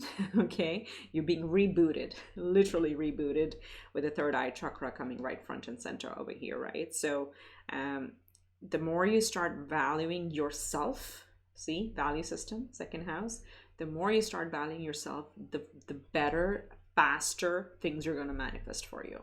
So it's kind of like a revelation for you in these eclipses, that these things are going to get eclipsed out of your life, where it'll be much easier for you to manifest things. Okay. All right. So let's see, what does the tea leaf have to tell us? Sorry, this is a really big deck, so it takes me a bit. Okay, so we have older man, dealings or relationship with an older man. Some of you could have a tough father figure in your life. We have the moon, changes in your life, and yes, we are very open to that. That's what we're reading for. So older man, dealings or relationship with an older man. This could be a mentor, this could be a boss, this could be a father figure. I'm somehow getting the energy of a tough father figure. Okay, could be a tough father figure or a tough partner or a tough boss, something like that. But changes are coming in your life. Of course, we're doing an eclipses oriented reading, so definitely I like to see the moon coming through. And then we have the rest of our cards also. Excuse me. We have a pale, time to get out of a situation. Really, this is a very empowering time for you. Evaluate what masks are you wearing. You can really get out of them. Whether or not you believe it, the moment you embody it, you'll know that you can get out of the situation. And then we have the bear, danger, especially in money matters. So I feel this is really about what is getting eclipsed out. And so if you shy away, I would say shy away from any impulsive investments at this time, because it just says, just because the second house is right next to temptation, this could be like, let's say investing in the stock market, or I know nothing about Bitcoins and all sorts of digital currency. Don't take impulsive decisions at this time, because those may be driven by not full information, and maybe like, your friends or somebody in your circle may be doing it, and they may try to persuade you. These energies are telling us otherwise. Again, it's free will. If you feel confident, go for it. But I'm not, this is not something I'm suggesting, but these cards showing up is like, you can get out of these situations.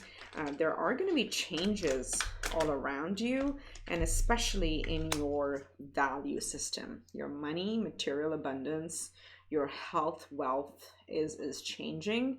If it's felt like very difficult and in the dark, that's going to all come out. Follow your intuition, okay? You hold the key. You hold the key, and you can pick whichever path. As long as you pick a path from your intuition, you'll be fine, okay? All right, so let's see. What is getting eclipsed out of my beautiful pile tree's life? What is getting eclipsed out?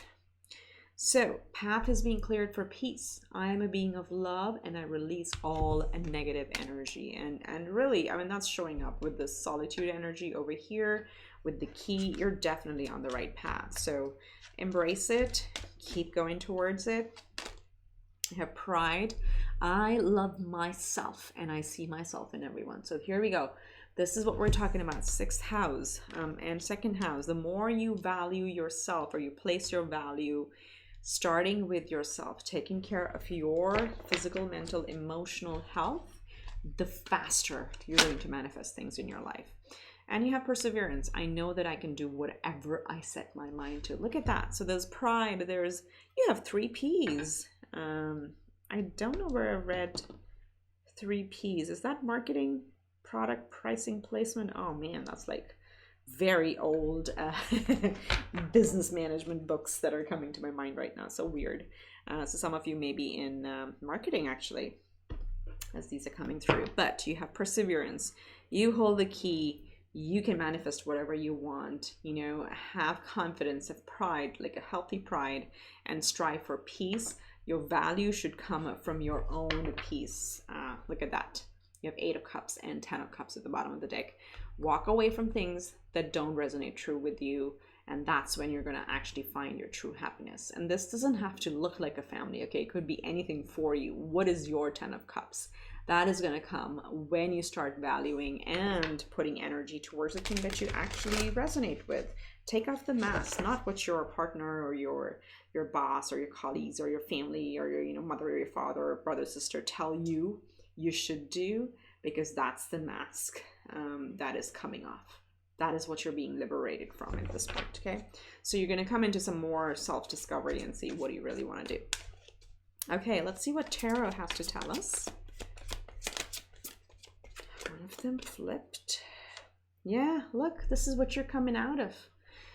This is the 5 of Pentacles. It's more to me a mental energy, okay? This is what I call poverty mentality, where we feel we have to do everything on our own and we don't have a support system and all burdens are on us.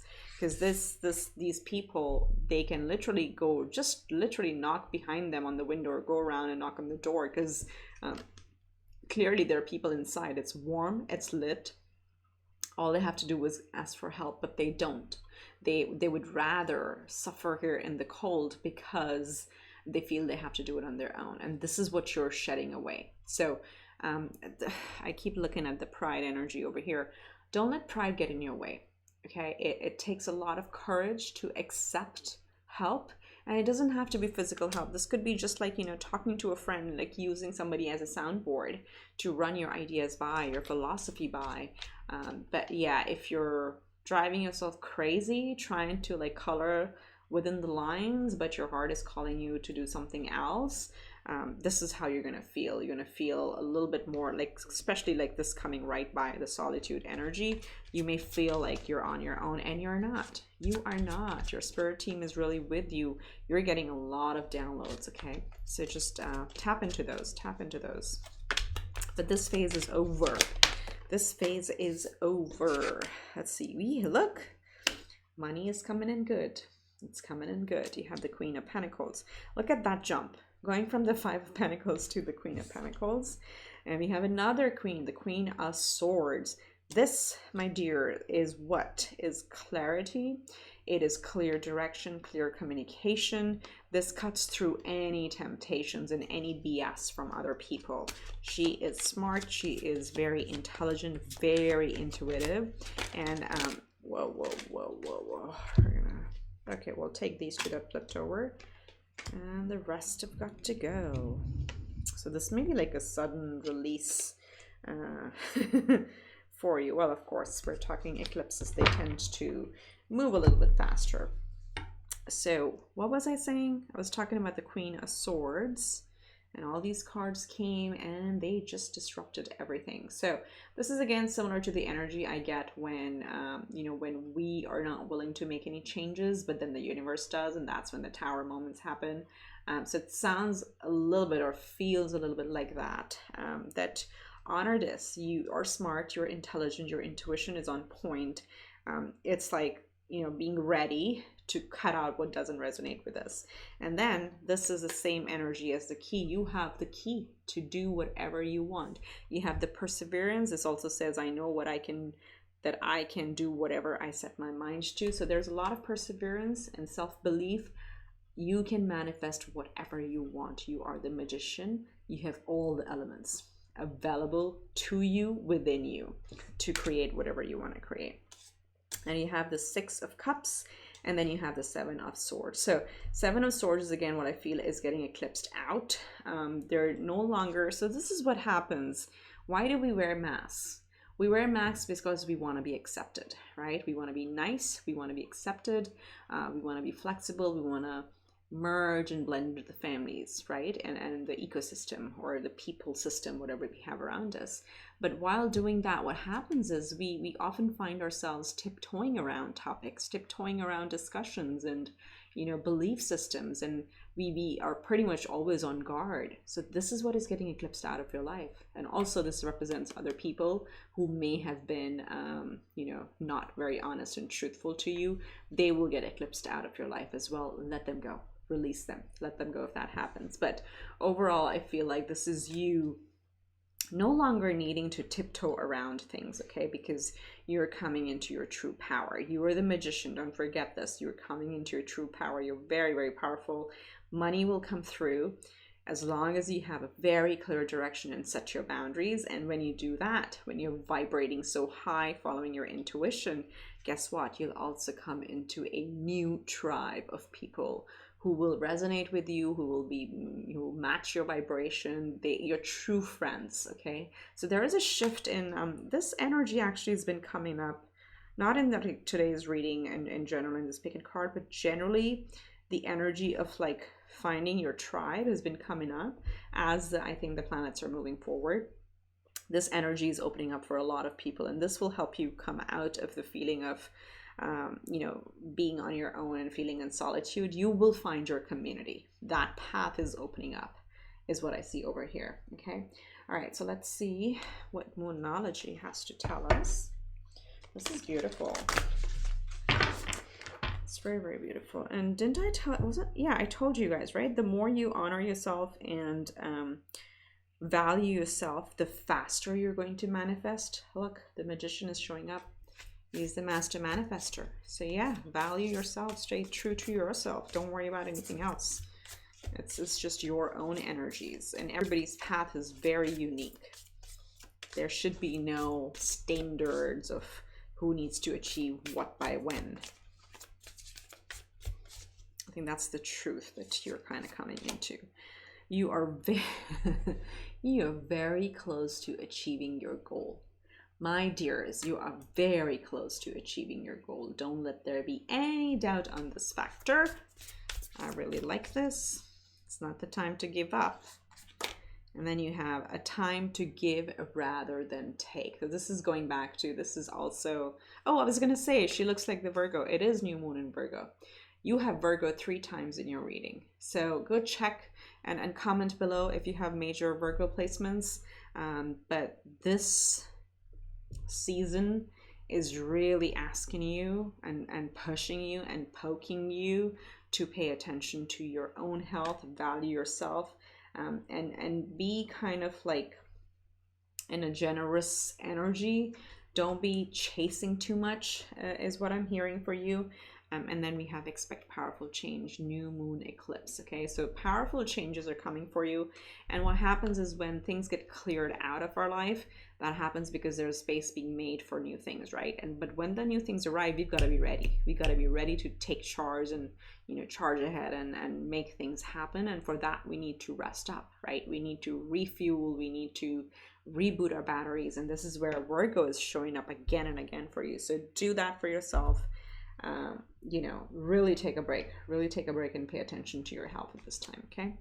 All right. So let's see how is Spirit helping you through these changes. How is Spirit helping you align with your true north? Let's see what is coming up.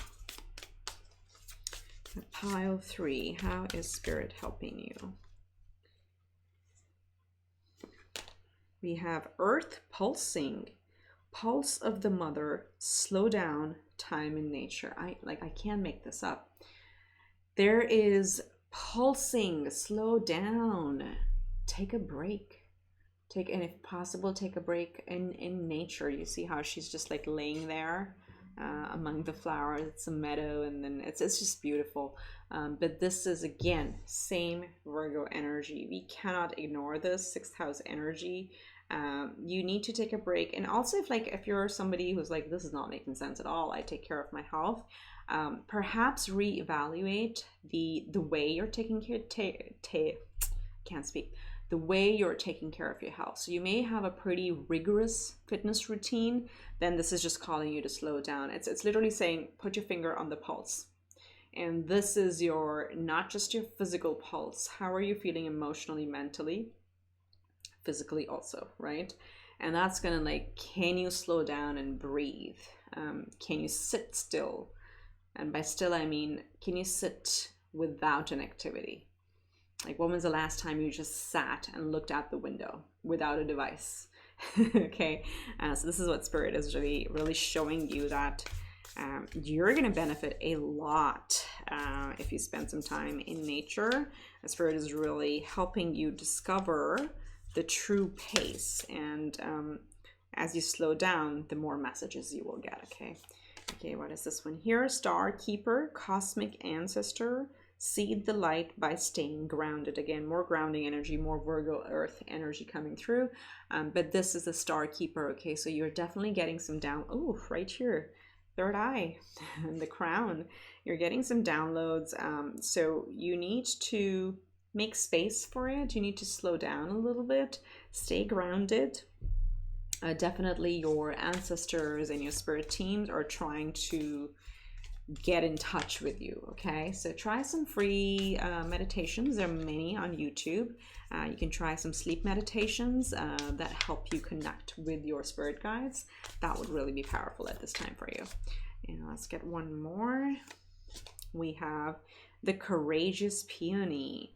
Multifaceted, unique nature, let yourself be seen. This is the mask. When we're talking about taking off the mask, come out and shine. Let yourself be seen. Okay, you're multifaceted, you are unique in nature. You know, you literally take pride in who you are. You do not fit the mold of the people around you, what they tell you, how they tell you what to do.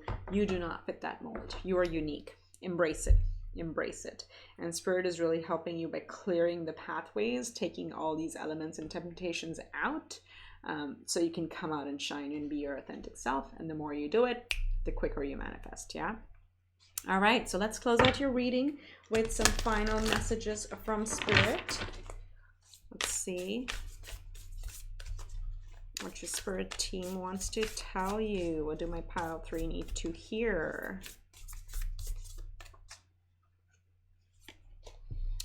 Star Mother, how can you mother yourself?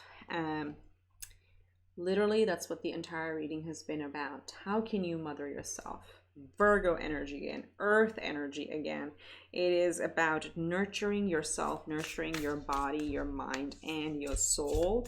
Only you know the answer to it. Okay, what do you enjoy? What brings you joy and happiness and just sheer bliss? It could be something very simple. It doesn't have to be like, oh, you have to take a big trip to a pilgrimage or to some place. No, it could be something very simple. It's like, well, I just want to you know, cook something and enjoy it. If you want to watch TV and enjoy your food, do that. But for yourself, that's what this is really calling you to say or to do. And then you have again over here, I'm going to move this over because I want to show you the Queen of Swords. Yeah, the Queen of Swords right here. And then you have the Warrior Woman. Have you answered your deepest calling? So this is where I'm saying you are different. You are definitely different from other people. You may feel like you have to fight a lot of battles, but this is what Spirit is telling you. You are the Warrior Woman. You chose this path. Don't try to fit in, because you won't. And don't try to tiptoe around. Excuse me. Don't try to tiptoe around topics that are important to you. Head on them, straight on. Take them on straight on, because that's what you're meant to do. Now let's get you one more. Look at that. Like once you come into your power, move. There's like no stopping you. No stopping you. And share your voice. Come out of the cave. Persecution. Expression. Just so you know, the swords are air energy, which is about communication and voice. So some of you may be good speakers or writers or bloggers in any way, or dancers, however you are artist, however you express yourself. This is again Spirit's messages like come out and share, show your true voice, share your true voice, come out of the cave, express yourself. Okay, this is not the time to hold back. Everything is getting cleared out. All these blockages are being cleared out, or they're being brought to your attention. Like they'll be surfacing. You're going through an awakening period where you're going to see the truth and your own truth. Come out and share. Share with the world. Help the earth heal. Lift the vibration for everybody around you just by being your true self. Okay? So that's what I'm seeing. If you like this video, please give it a thumbs up so more people can benefit from it. And don't forget to subscribe. If you need a personal reading, just email me below. It's right here at the bottom of the screen. And all the decks will be listed in the description box in case you want to get them for yourself. All right. With that, I wish you much love and light. I wish from my deepest, deepest heart that all the darkness eclipses out of your lives and you get to see the light in your life and come out and shine. That's what I have for you, Pile 3. I'll see you in the next one. Bye for now. Hi Pile 4, welcome in to your reading. This is for those of you who chose the 4th Oracle card. And if you missed the intro, again, we're looking at what is getting eclipsed out of your life, you know, what is being released out of your life and where the path is really opening up for you. Again, this is a general, so please only take what resonates. We're going to take this as a later energy and see what else comes up. This is timeless. So I was just inspired and called to do this reading because of the eclipse season that we're in. So today was the lunar eclipse, and then we're coming into the solar eclipse in a couple weeks. So it's like a lot of shifting energies, and that's the intention, is to like see what is getting eclipsed out, you know, what difficult things are moving out, where the path is being lit up, and what Spirit wants us to look at. Okay, so for this group, Pile 4, Spirit, beautiful, we have the fault line. And as I'm tapping in, what I'm hearing is some of you, there's two types of situations or people in this group. One is where things have been very uncertain, right? So that's what the fault line represents, right? I mean, you're like over a fault line, there's always movement. The ground is shaky, right? So you felt that you've been on shaky ground, but this first group is the one that hasn't been able to see or does not have visibility into why they felt like the ground is shaky. Okay, so these are like more like macro external factors that have been causing this feeling, and that is getting eclipsed out. Okay, so for that group, the feeling of not knowing, the feeling of uncertainty, the instability, that is getting released, and you're coming into a stable time where you're going to feel like literally grounded, like both feet on the ground, really secure and solid. And these external elements are just going to get cleared out of your way. Okay, so that's for the group that has felt uncertain. Now the second group, it's a little bit more direct in the sense you know what this is. And by that, I mean, you know that you've been sitting on a fault line. This could be a relationship, this could be a family situation, it could be a career situation where this, you have been feeling that wherever this fault line makes sense, and whichever, pillar of your life, you know it's about to blow up. And that's because you don't resonate with it yourself. There are a lot of differences in the situation that you've been in. If it's a relationship, you have known this for a long time, that this cannot be sustained. It's not sustainable. It is gonna blow up. That's the feeling. And again, I'm not saying it's gonna blow up, okay? I'm saying that's the feeling that I'm tapping into. So a lot of you know, if it's a relationship, if it's a job where things have been very unfair, you may feel that you're about to blow up. Okay, you may feel like you're causing that earthquake. For that group, I will tell you that the fault line is gonna shake, but you do it. Is that's the message that's coming through me, is like you are being called to do that. And when you take the power in your hands, it is not gonna be dramatic, okay? So for that group, really, it is about, if you've known this for a while, do something about it, and you can do it with utmost swag. Trust me. You know, not all breakups or departures or quitting of jobs or like quitting versus resigning, there's a difference. Not all parting of ways have to be dramatic and aggressive. No, you can do it with so much poise. So much poise. For example, I'm sorry, I know I'm going because I'm channeling quite a bit for this group. But for example, if this is a job that you want to quit, you are frustrated and you just can't take it anymore. And let's say you make up your mind, you're like, that's it, I'm out of here. This is like you being called to say, absolutely, right decision, but do it with, I don't know why I'm getting the word, do it with a lot of swag, okay?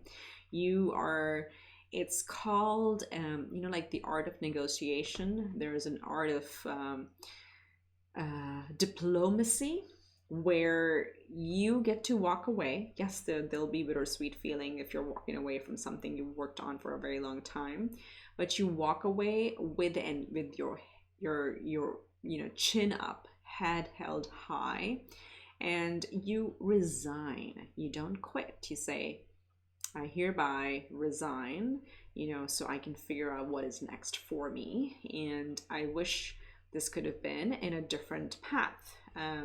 But I am ready to challenge myself and grow more, and I need to grow intellectually and financially, monetarily, right? So that's a way of quitting. Similar in a relationship, it's the same thing, yes, you can use cliche lines like, it's not you, it's me. Sure, if you want to. But, I can tell you have a strong spine, and you can say, well, this, I have tried, we have tried, this is not working out. So let's just be adults and move on. Okay, so there is a way. Take that in your power, however this fits into your life. This could be a lifestyle change. This could be you want to move to a different place and you've been sitting on this fault line of like, how do I disclose this to my family? Any situation, whatever that is, it's about to break through. Okay, that's what it is. A big breakthrough is coming up and it is in your hands. If you keep avoiding it, then of course things blow up, right? Because it's like more pressure building, and then it just blows up. So that's for the second group, and I think a lot of you are in that second group. But this is really good. Trust me, just release. Let go of things, of people, of places that don't resonate with you anymore, because you've been sitting on this fault line. You've been feeling like one step in, one step out, or like riding in two different boats, or whatever the situation is. It's tearing you apart, right? So let that go. And for the first group that I talked about, where it is not initiated by you, it is not because of you or your immediate people around you, there's just like more macroeconomic bigger elements, like the pandemic, of course. So those things where some of you may have been looking for a job or more financial stability, that's going to come through. Okay, so the pain, the insecurity is getting all eclipsed out of your life at this time. Wow. Whew. I think your group got the most messages on that one card. Anyway, let's see. All right, so we're gonna do quite a few oracle cards and tarot, of course. And let's see what we have. So what's getting eclipsed out and what path is clearing up for you? So you have memories of love. This is Six of Cups. Ooh, and you have spiritual union. Ooh, is this a relationship situation? Because we have two heart energies here, two cups, and then we have strength showing up at the bottom.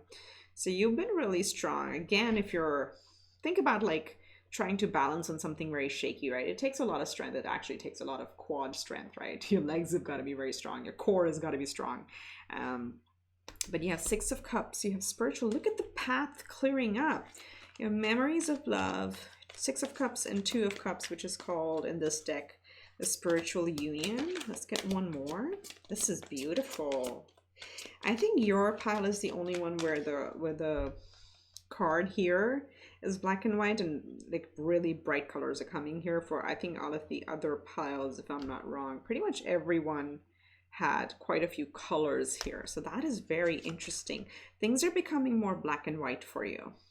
Okay, so look at it in a very black and white way, and when you honor it, accept it, things, look at that, how your heart will really grow, really bloom over here. And okay, there's one behind this too.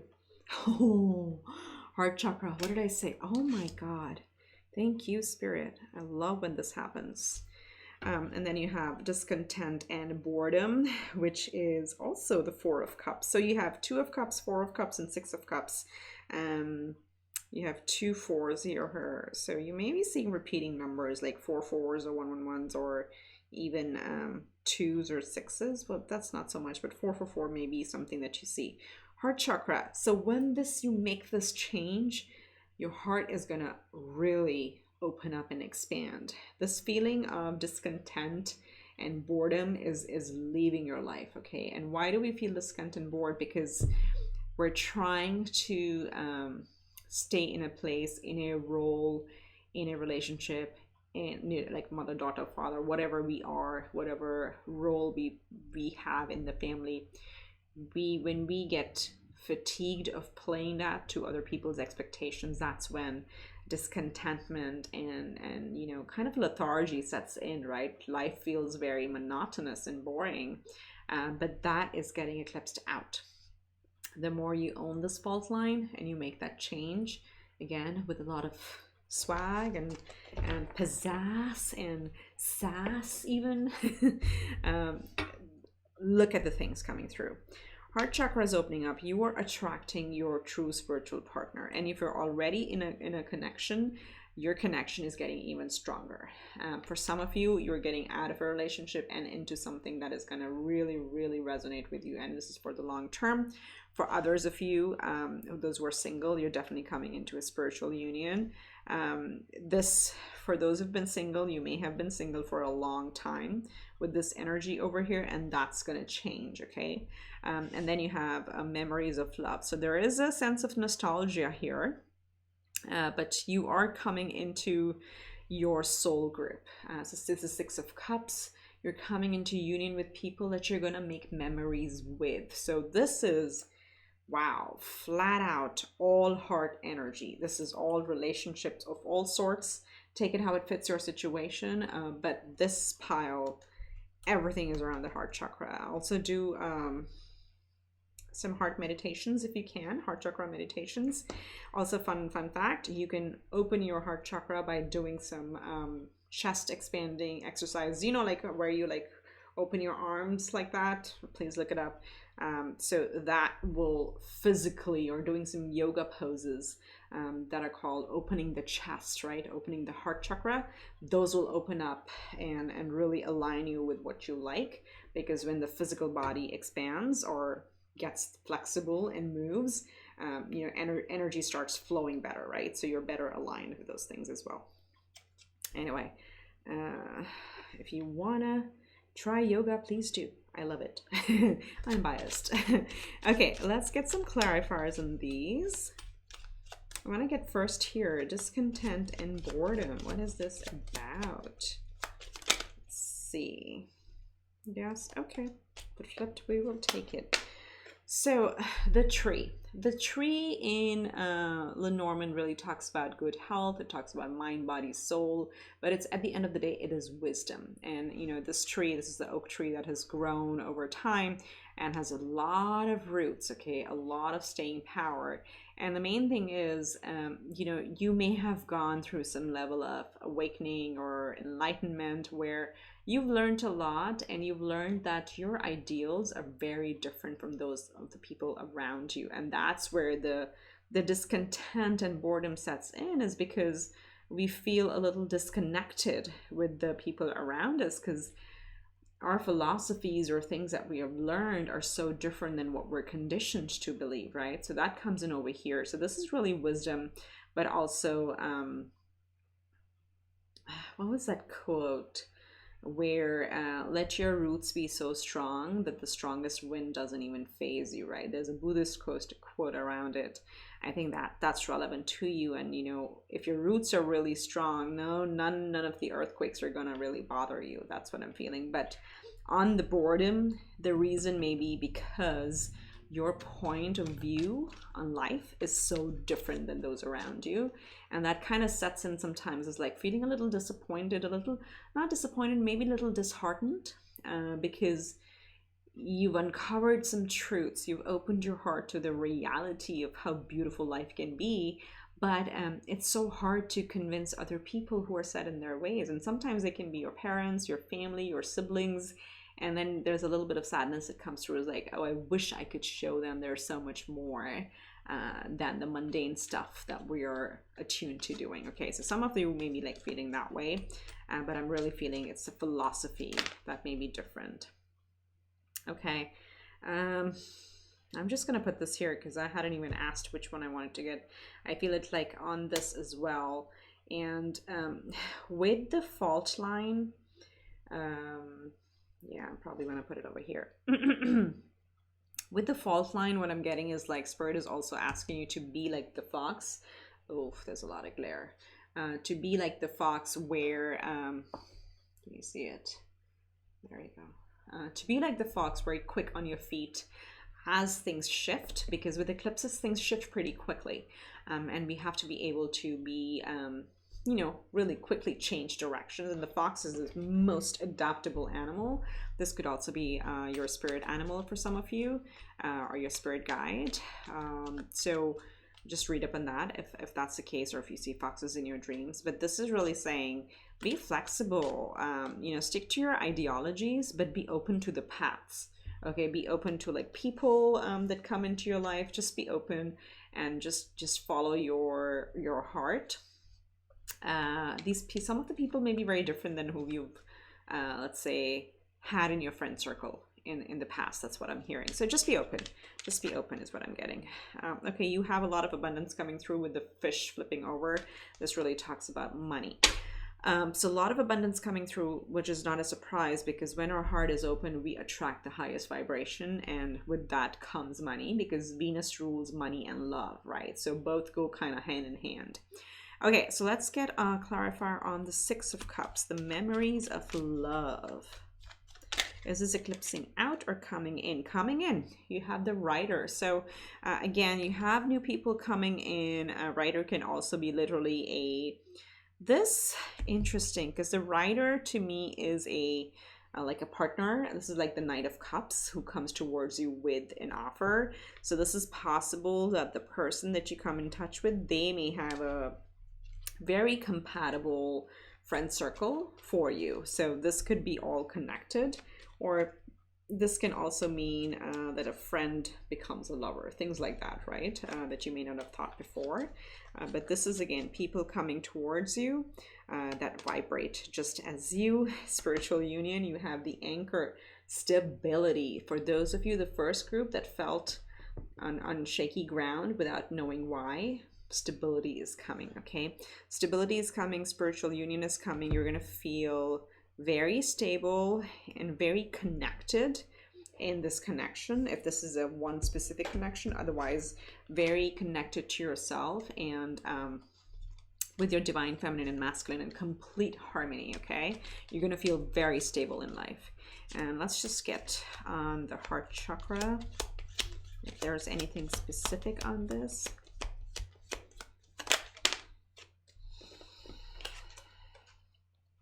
So we have the grave, which is endings, okay? So ending times where things didn't, or we operated from our periphery. And by that I mean like not deep down within, where we weren't fully aligned with things, but we just went along. This is also calling to, I think for some of you, listen to your heart, because you know what needs to end. This is very clear. Like in going back to the fault line, you know what needs to end. End it. End it.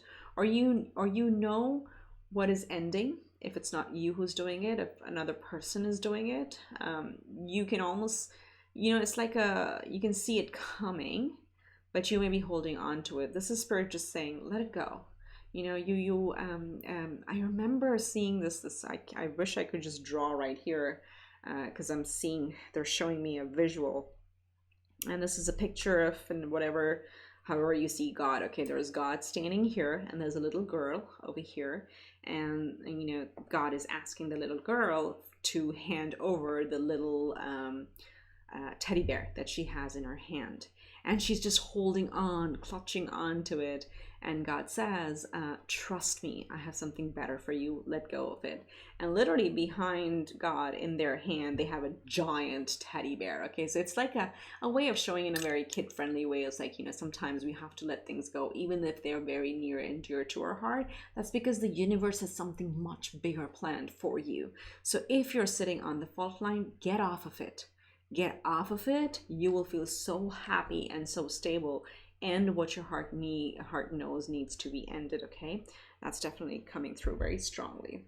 Okay, let's get some astrology elements on here on what is eclipsing out of pile 4's life. What path is being lit up for them? This is beautiful. Just listen to your heart. Just listen to your heart. Be flexible, be open, use your wisdom. You know, be open to the type of people, new, unique types of people that come into your life. And yeah, yeah, no, wow, slippery. Okay, one more solar eclipse. Ooh, okay. I want to, hold on, let's see what this is. We have ascendant. Yeah, you need to, so whatever your rising sign is, this means the rising sign, just read up on it. Please see where the planets are. Follow some astrologers on YouTube. I mean, I have some of my favorites. You can check my my channel list on YouTube, and I follow a few astrologers there. They're really good. Some of them are really good. That's why I follow them. But read up on your ascendant sign. Ascendant tells us it's almost what we need to come into. Sun sign is what we're born with, what we're naturally, it's the ego, it's the I am. The ascendant is how we come and portray ourselves into the world. Okay, so whatever your ascendant is going to play a major role at this time in your life. It's almost getting me the feeling of, it's time to leave the south node behind and follow your north node. That is your purpose. That is your true north. So check what your north node is in. I think ascendant and north node are going to play important roles for you. I want to get one more for you because it doesn't really give much, but it does give much in the sense it's very unique to each and every one of you. And then you have solar eclipse. This I said ooh because solar eclipse is coming up on December 4th. And because of these two in the north node, this turned into a little bit of an astrology. But today's eclipse was in Taurus and Scorpio. Next year, there are more eclipses in Taurus and Scorpio as the nodes are shifting. Okay, and that means every few years the nodes shift, and whatever's in the north node becomes the big focus for that period. But so this solar eclipse separately is in Sagittarius. And what's the opposite? Is that Gemini? Yes, Sagittarius and Gemini. So double check on that. It's going to have major shifts for you. Also, if you're planning to do something. But solar eclipse, the things are going to come to light, okay? Things are really going to come to light.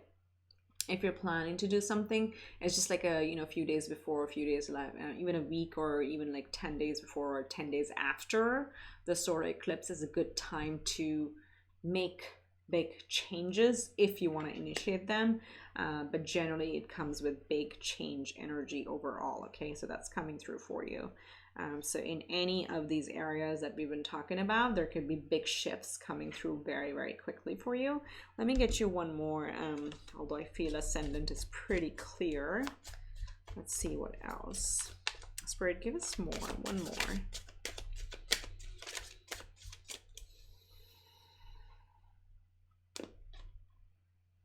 Aquarius. So this is the 11th house. It's Uranus. I love this. And I'm laughing because this has come out with the fault line. The fault line is shaky, right? Aquarius is ruled by Uranus, which is the rebel planet, okay? It is the only planet. So if you look at all the planets, you know, they are like floating around, and you know, they're sitting nice and pretty, right? Uranus is the one that goes like, no, I'm going to tilt over, okay? Because Uranus is the rebel, and that rebel Aquarius energy is coming through. It really represents 11th house. The friendships, your friend circle, your relationships would be changing. Whoever does not, you know, is not a vibrational match for you will get eclipsed out. Let them go. So you may feel like you may have been friends with somebody for like the past 2 decades, and all of a sudden you just can't see why you connect, or you just can't see how you connect anymore, right? Let that go. That's because that phase has come, and you know, that chapter is closing. And similarly for them, you help them grow, they help you grow, but that phase is over. Now you've reached the max of learning from each other, so you need to move away. That's the type of changes that come in the social house, the 11th house of Aquarius. So just be open to that. Be okay with that. Don't hang on to things that don't resonate. But this is also you may all of a sudden make some changes because this is the rebel energy with Aquarius coming through, and Uranus. Uranus is the rebel planet. It just likes to, you know, lash out. So that theme has come forward for you, especially the second half of the group in this pile. So don't lash out. Don't do anything rash.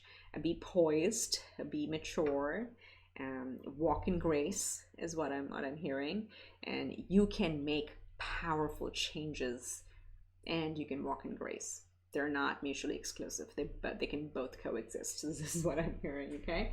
Very, very beautiful ones. Big changes, and I think swift, quick changes are what are coming for you. Just listen to your heart, what needs to end, okay? All right, let's get some tea leaf oracles. We're going to get 4. Let's see what we have for my pile 4. 4 for pile 4. Oh, you're a pile 4 and you had 2 4s over here. Go check out my repeating numbers reading. There may be a message for you in the 444 reading. Oh, I'm just going to take the top one. There are too many. Okay, so what do we have? We have bowl. Plenty of material things coming your way, my loves. Where did we see the money card? Didn't we talk about money? I think it was the bottom of the deck of some energy or some card. You have the cat, a two-faced friend, okay? So that's what's who is getting eclipsed out of your life. You have, oh, look at that chair empty. Someone is leaving your life, or you may be leaving someone's life, okay? It could go vice versa. That's why I feel Aquarius is the friendship house. There are changes coming through. And then you have, well, family wishes coming true. Look at that. How beautiful is that? So those are like some of the top themes, but there are family wishes coming true. There's plenty of material abundance in your life. At the same time, the people are shifting. So be in this flexible fox energy, because there are people shifting out of your life. Let them. Okay, let's see. Spirit, show us more for pile 4. What is being eclipsed out, or what path is opening up? We have pride. I love myself and I see myself in everyone. So this is the Two of Cups energy within. Value yourself, love yourself. It all starts with you. If you love yourself, of course, you're going to vibrate at that energy, and that's how you will attract people. Abundance, there you go. One more time. I am limitless being. I am a limitless being, and I can manifest whatever I desire in this physical reality. So money, love is all coming through. We are gonna try to fit these cards in. And one more, please, Spirit.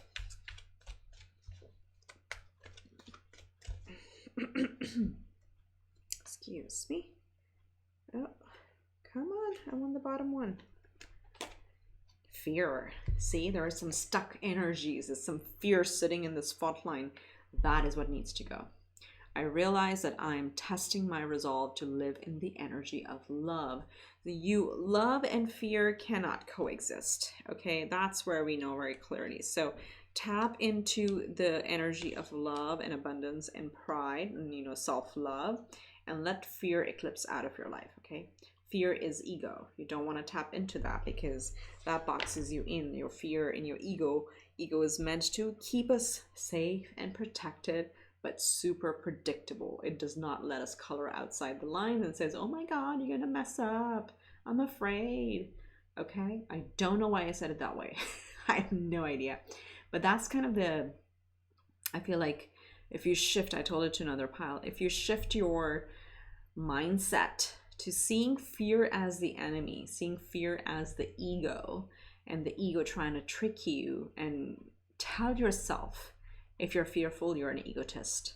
Tell yourself that and watch you change. You'll be like, nuh-uh, I am not an egotist. I do not subscribe to that, right? That's what's going to happen, and you're going to just like jump through. Well, I was almost jumping ahead on the moon cards, but let's get some tarot. This is looking very good. Let's see what tarot has to say. What is eclipsing out of pile of fours alive, Spirit? What path is opening up for them?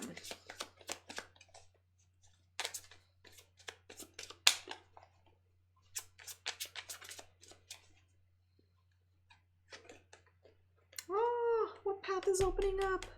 Spiritual union and the lovers. Ooh, definitely. Definitely love coming through for those of you who are ready for it. Okay, it's all about being ready to receive. Are you in the receptive mode? Because that is available to you. That is available to you. Wow. Let's get some more.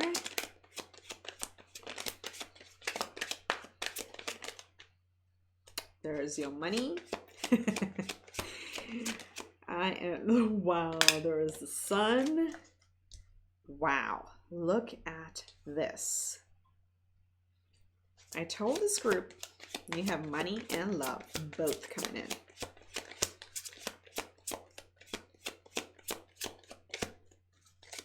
You know why? Because you're making space for them.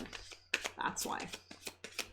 Or you can look at it this way. If you want them both, make space for them. How are they going to enter your life? This is beautiful. Okay, let's get Temperance. I want to actually switch these out, because Temperance to me speaks more discontent and boredom. And we have all this love and abundance coming through with an open heart chakra. Let's get one more. I mean, you have three major arcanas here. Whew. Oh, and there we have it. You have a new solid beginning. This can be a beginning in profession, because Ace of Pentacles to me, Pentacles are solid, okay? They're material, or they're valuable, what we put value on. So there's a new beginning in a relationship. You have the Lovers, you have the Ace of Pentacles, and you also have the Sun. So the Sun is again about happiness. It is the happiest card in the deck. It talks about abundance, growth, everything. You need sunlight for plants to bloom, for things to grow. And this is, again, all of this is very heart-oriented. Venus is playing, even though she hasn't showed up in your reading, like in any of the cards, but she is front and center. She represents the heart and the money and love, both of them, and you have both here. So for the group that we were tapping into earlier on that has felt instability in finances, there may be a new job, a new opportunity coming out of the blue. Again, we're talking eclipse energy, out of the blue coming through your way. And even if it appears small, if it appears stable to you, if you feel that's stable, take it, because that pentacle is going to grow into 10. Clear as day. That is going to grow. So don't hesitate when a good opportunity comes your way. You will be in love with this opportunity, I can tell that. And there'll be a lot of growth and abundance from it. You have been quite patient. Again, the Temperance is here. But this is also talking about, you know, where you may feel that it takes a lot of energy to move things around, to convince people. Don't get into the energy of trying to convince others or trying to change other people's mind. This is more about self-healing, okay? Heal yourself. Be okay with you know, mastering your craft on your own time and your own value system, and not having to showcase to anybody else, because I feel like this is, again, you know, the Sagittarius major arcana, and this is all we talked about with the tree over here, is wisdom, philosophy. Sagittarius is ruled by Jupiter, which is the 9th house. It's all about philosophy, or philosophical thinking, or spiritual knowledge, the truth, or exploration. It's the search of spirituality. Okay, that's what this is, and that is sacred to every single person. It means different things to every single person. So do that for yourself. Don't try to do it for other people. Okay. Yeah, this is very, very beautiful. Second house is on fire for you. Second house is your money and your love. House, I mean, to me it's love, because it's ruled by Venus. So those things are really clearing up, as long as you cut out this fault line from your life. Okay, let's see what Moonology has to say for you. I'm loving this. I am loving this. Don't let your past hold you back. South Node. Get out of the South Node. I talked about this a little bit. You may want to read, or not read, or maybe read. You may want to watch some of the astrologers to search for South Node, North Node. If you know your North Node in your chart, you can literally search on YouTube North Node in this sign, and then it'll show you. There'll be a lot of readers who talk about what does it mean. So that's what it's saying. Don't hold on to your past. This is very, very important for you. Again, you may be holding on to things just because of familiarity, or you can even call it habit. It happens to the best of us. We all do it. Don't let that hold you back. Okay, don't let your past hold you back. It is time for you to eclipse all that out and move forward. Let's get you one more.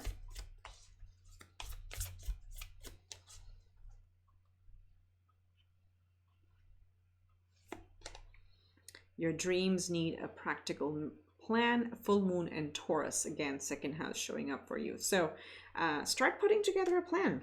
Okay, start putting together an action plan of how you're going to achieve your dreams, and what is your heart calling you to do. Look at the greens showing up over here, and this deck, this has all colors. Look, bottom deck energy is the energy is gain. Bottom deck energy card is energy is gaining momentum. Waxing moon. Okay, so things are expanding, things are getting bigger. Want to just call out again, you're on the fault line. Don't let things blow up. You know, nip them in the bud when you can, when you're ready. Again, with a lot of grace. But I just wanted to say how much green there is, because this deck is not all green. Okay, there are all sorts of colors in here, but the green ones are showing up for you. So definitely listen to your heart, and this card wants to stay, so we will keep it here. We have the energy is gaining momentum. All right, so let's see. We have two more decks. So we're going to look at how is Spirit helping you. What is Spirit helping you with? What is Spirit trying to show you? Pile 4, how is Spirit helping you?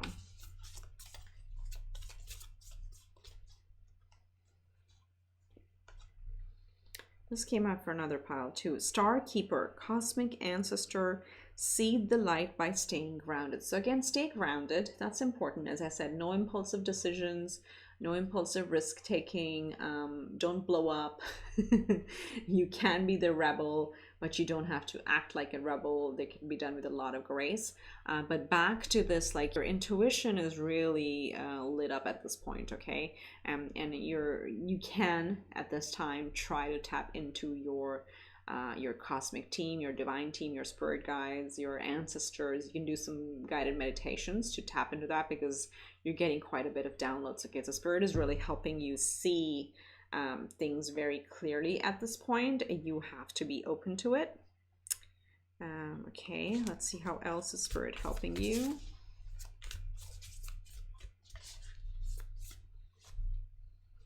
Some of you may also have trouble sleeping, is what I'm hearing, and that usually happens, you know, when if you're one of those people who's waking up like randomly at, let's say, 3:05 or 3:03 or 3:33 every night.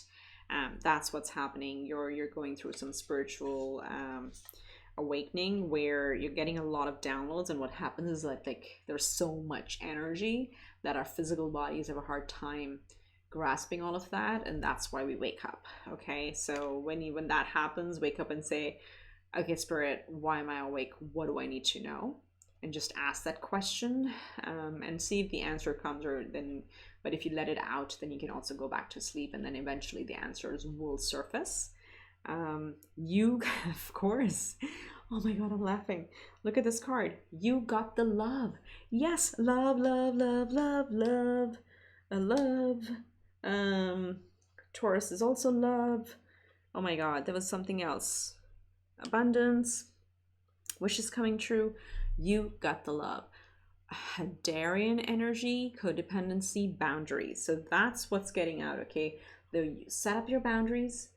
Do not sit on the fault line. Set clear boundaries for you to come into union with people that truly vibrate with you, okay? Like, you got the love. I love this card. You've got the love. You have got the love.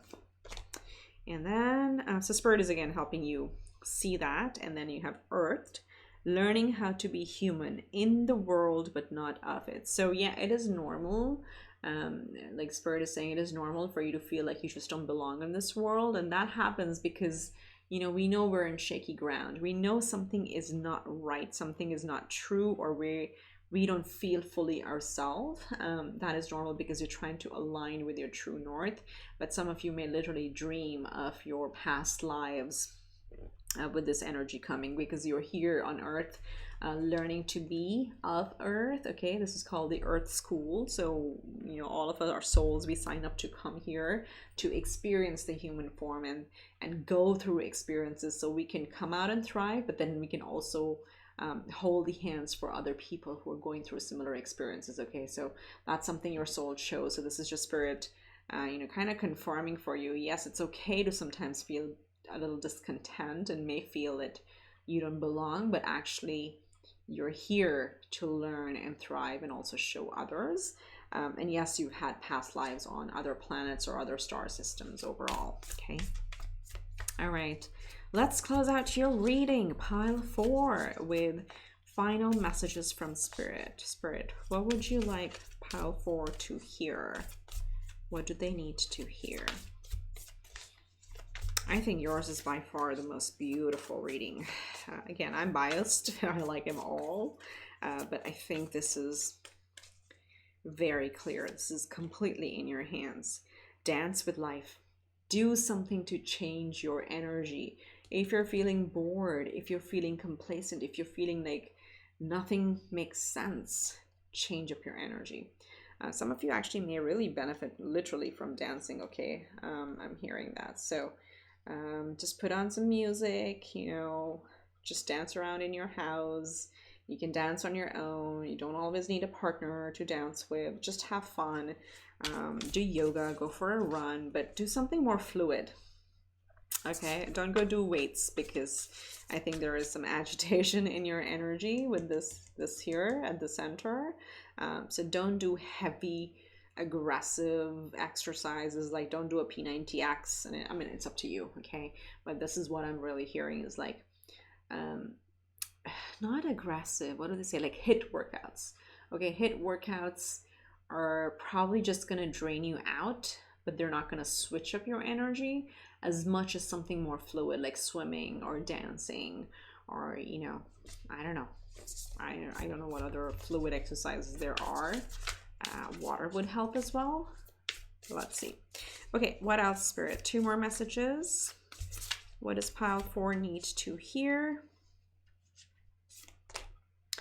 Break the chain, ancestral patterns, healing, rewrite the future. So many energies encompassed in this one card. First of all, don't let your past hold you back. And sometimes this can be ancestral patterns. This can be past that you're not even aware of. This may have been a lineage thing, okay? So by doing this, by shaking the fault line coming out of this, you not only heal yourself, you heal your ancestral